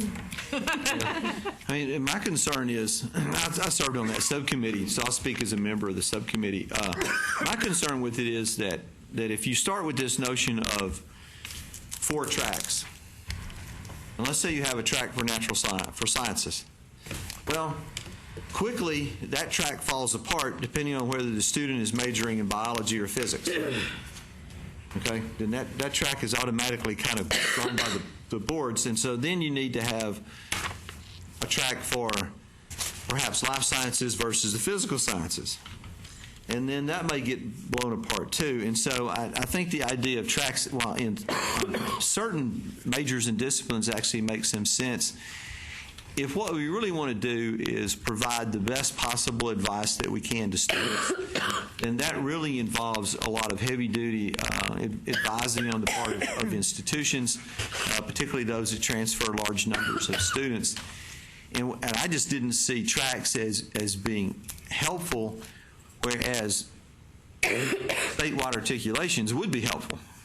Something like the engineering compact really and truly is helpful to students who want to major in engineering. I used it to advise a student at Midland. Actually, he's not even at Midland College. He's at he's the grandson of the coin dealer I go to. But he wants to major in engineering at University of North Texas. He goes to Odessa College, and he wants to be a mechanical engineer, as it turned out. And because there is now a voluntary compact for mechanical engineering that both Odessa College and University of North Texas have signed on to, I could direct him to the side on the, to the coordinating board and say, here's what you need to take a look at. And then that'll tell you the kind of courses that you can take at Odessa that are going to transfer to UNT, and you'll be, assuming you can get into UNT, you'll be in good shape, and so on. And so that's the kind of thing that I think we need to go to, whereas broad-based tracks, while they narrow it down a little bit, a lot of them are really not going to be, in my estimation, are really not going to be that helpful to students. So, see it. It's a little story here. When I was in my young and wild and free times, I traveled the country with a theater group of about 6 people, and we traveled in a maxi van for like 9 months. And we had been together so long that pretty soon we had a set number of arguments that we would repeat. We just numbered them. So, okay, argument. Well, I have an advocacy thing that I probably just need to number.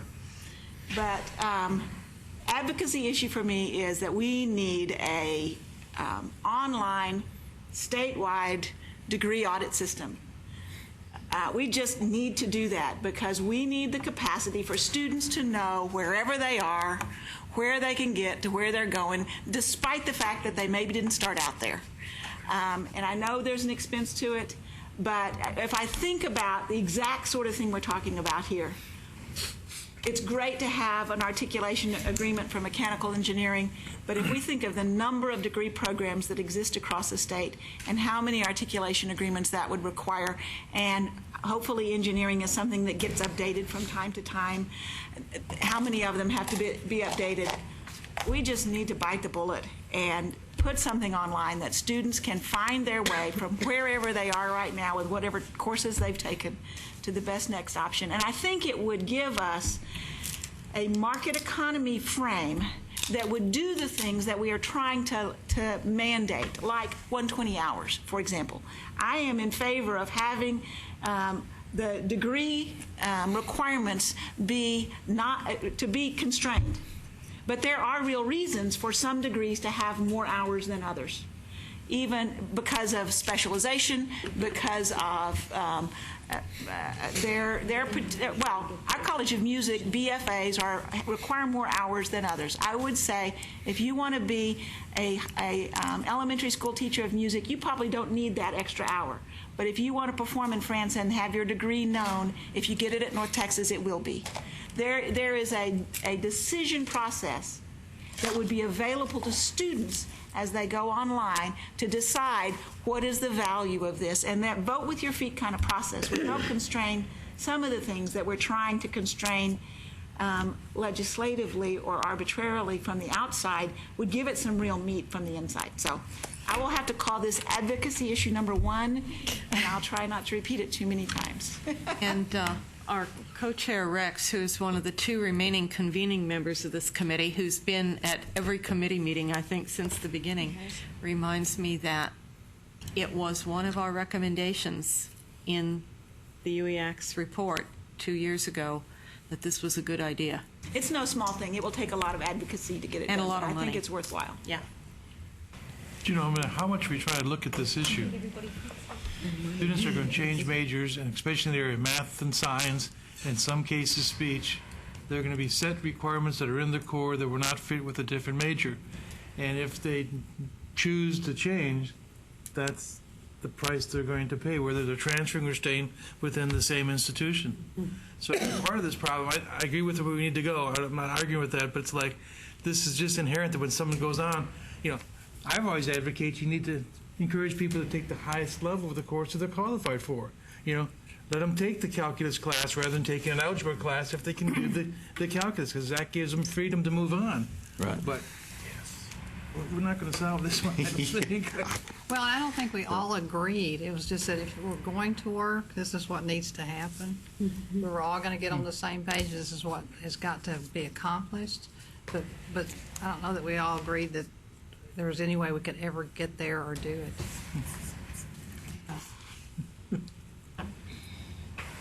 So your group really is recommending that tracks not be pursued? That's correct. Statewide articulations instead.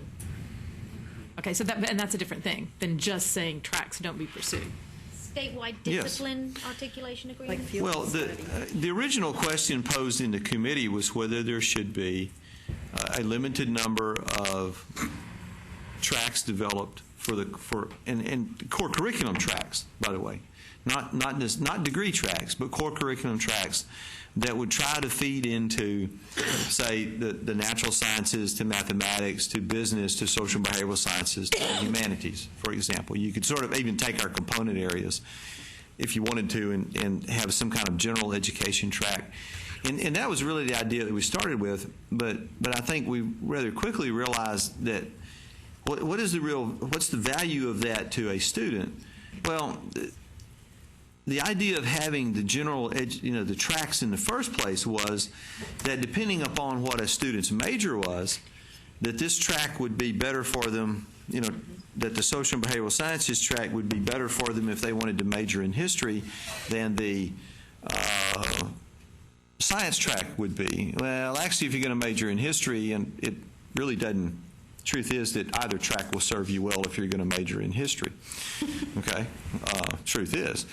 But if you get into the science track and you want to major in biology, but you take geology as your two courses in the core, you've stayed on the science track, but you've derailed yourself toward a major right off the bat, and you've still followed the track. And so our concern quickly became that the tracks themselves then are not necessarily that helpful to students in terms of trying to cut down on that the number of courses you lose between the core curriculum into a major field. And that if what we really want to try to do is help out this notion of helping students with their major fields, then if we had to go in some direction, then statewide articulation agreements was the direction to go in. Well, and we're supposed to simplify things, and we're making it more complicated. And now, as you point out, there are a lot of other answers to this, by the way, that are out there. One is the kind of statewide degree audit that Celia mentioned, and the other is for all of us to try to do a better job of advising. But that's difficult. As someone at a community college, our advisors and counselors need to be aware of what's going on at 20 to 30 other institutions in each of those major fields, and that's really a difficult task for people to master under the best of circumstances. And so that's why we came up with statewide articulation. Are you really talking about a field of study for the core curriculum? See, I was thinking about, in effect, it sort of would work the same way? Is it field of study or like the engineering compact? That's my question. Is it discipline-based statewide articulation agreements that you're recommending? Or a degree? We didn't really go that deep into it. No, we didn't go that deep into it. And we don't need to as a committee, by the way. I mean, we could just simply say, because the real question that was posed to the committee was, do we want to recommend general area tracks or general area core curriculum tracks? And correct me if I'm wrong, but the decision of the committee was that no, we don't, because we don't feel that it would be that helpful to students in the long run. So we can simply drop this whole, I don't have an objection to dropping the whole thing about statewide articulation agreements at all. Yeah, a simple no would work. So moved. Second. So Larry has amended. Okay, so we actually have if you want me to, a motion and a second on the floor to not recommend general area tracks or general area core curriculum tracks. Any further discussion? All those in favor say aye. Aye. Any opposed? And the motion passes unanimously. Okay. It's almost that time. The last item on the agenda is interim assignments and the next meeting date. And have we established April 8th as the next meeting date, or has that been finalized? It has, right? So April 8th has been established as the next meeting date. So I hope to see.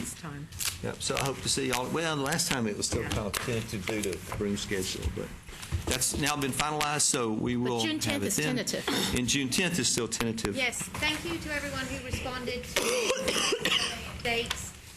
June 10th wasn't perfect for everyone, but it was pretty close. For those of you who are new, June 10th is our next possible meeting. After April. Anyway, after April. After April 8th. It is completely tentative. I'm sure Rex is going to say this. It totally depends on what we get done in April, whether we need the June date. Yes. I would say in April also, we will be trying to look ahead to the fall term to see what our meeting dates might be. We want to get into the practice of determining meeting dates farther out so that we don't just go from one meeting, we'll figure out when the next meeting is. It's important for everybody to know and be able to plan.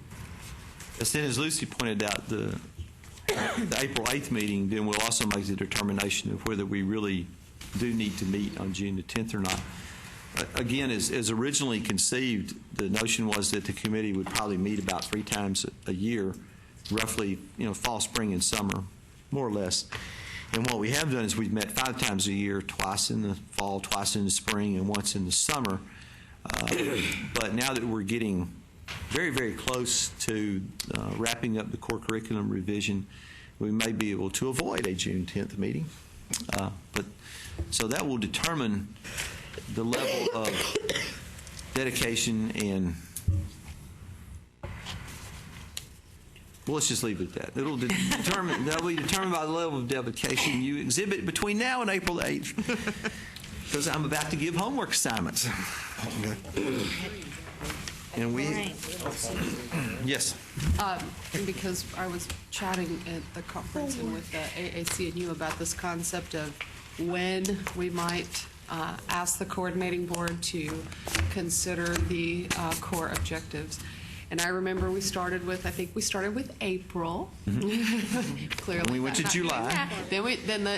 You'll note a July in the minutes that we approved today. Yeah. How are we looking on that? I think we're looking at October. The last word that I had from Kevin was, I think, day before yesterday. Evidently, the most recent discussion is that there are a number of changes that are all curriculum related and all sort of undergraduate related that they are thinking they will bundle together to take to the October board meeting.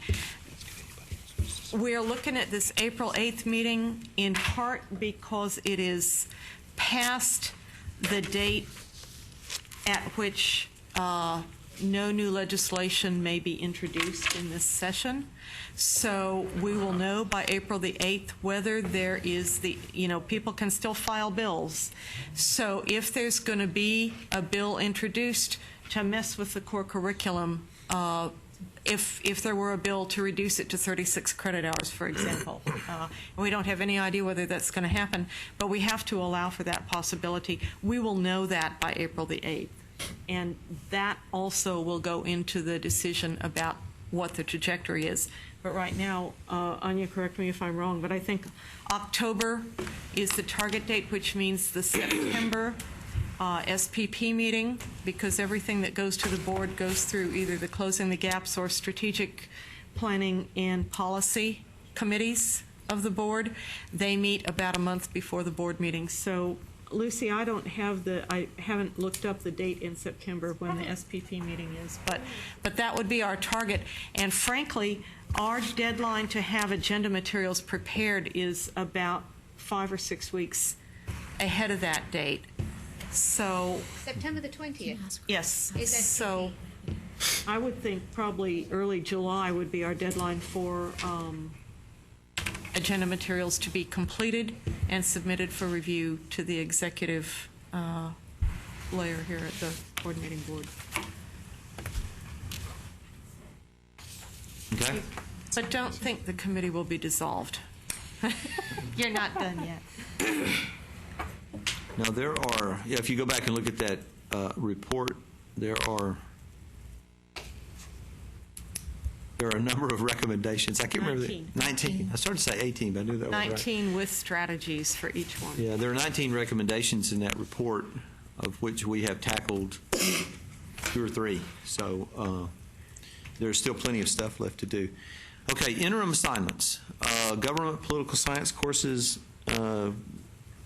Does somebody want to help me out here? Is this about the issue of whether we have 2 sets of government and political science courses for the state, or we have 1 set? If for those of you who know, I used to teach this stuff, so I'm intimately aware of all this.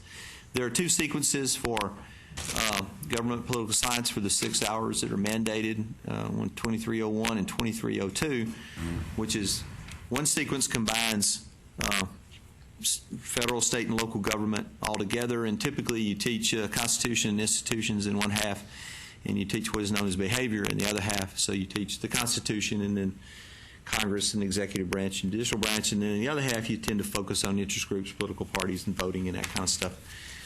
And then the other way it's been taught is that all of U.S. government is in 1 semester, and then all of Texas state and local government is in a 2nd semester. And if any of you have ever been anywhere close to this, then you know that it oftentimes creates rather interesting dilemmas for students when they try to transfer from an institution that taught it one way to an institution that teaches it another way. And so oftentimes students wind up taking 9 hours to satisfy a 6-hour requirement. And this was brought to us a couple of meetings ago. And so we're going to need some folks to kind of look at this whole issue of, I guess the idea is for us to recommend, as a committee, to recommend what to do about this, if anything. Yeah.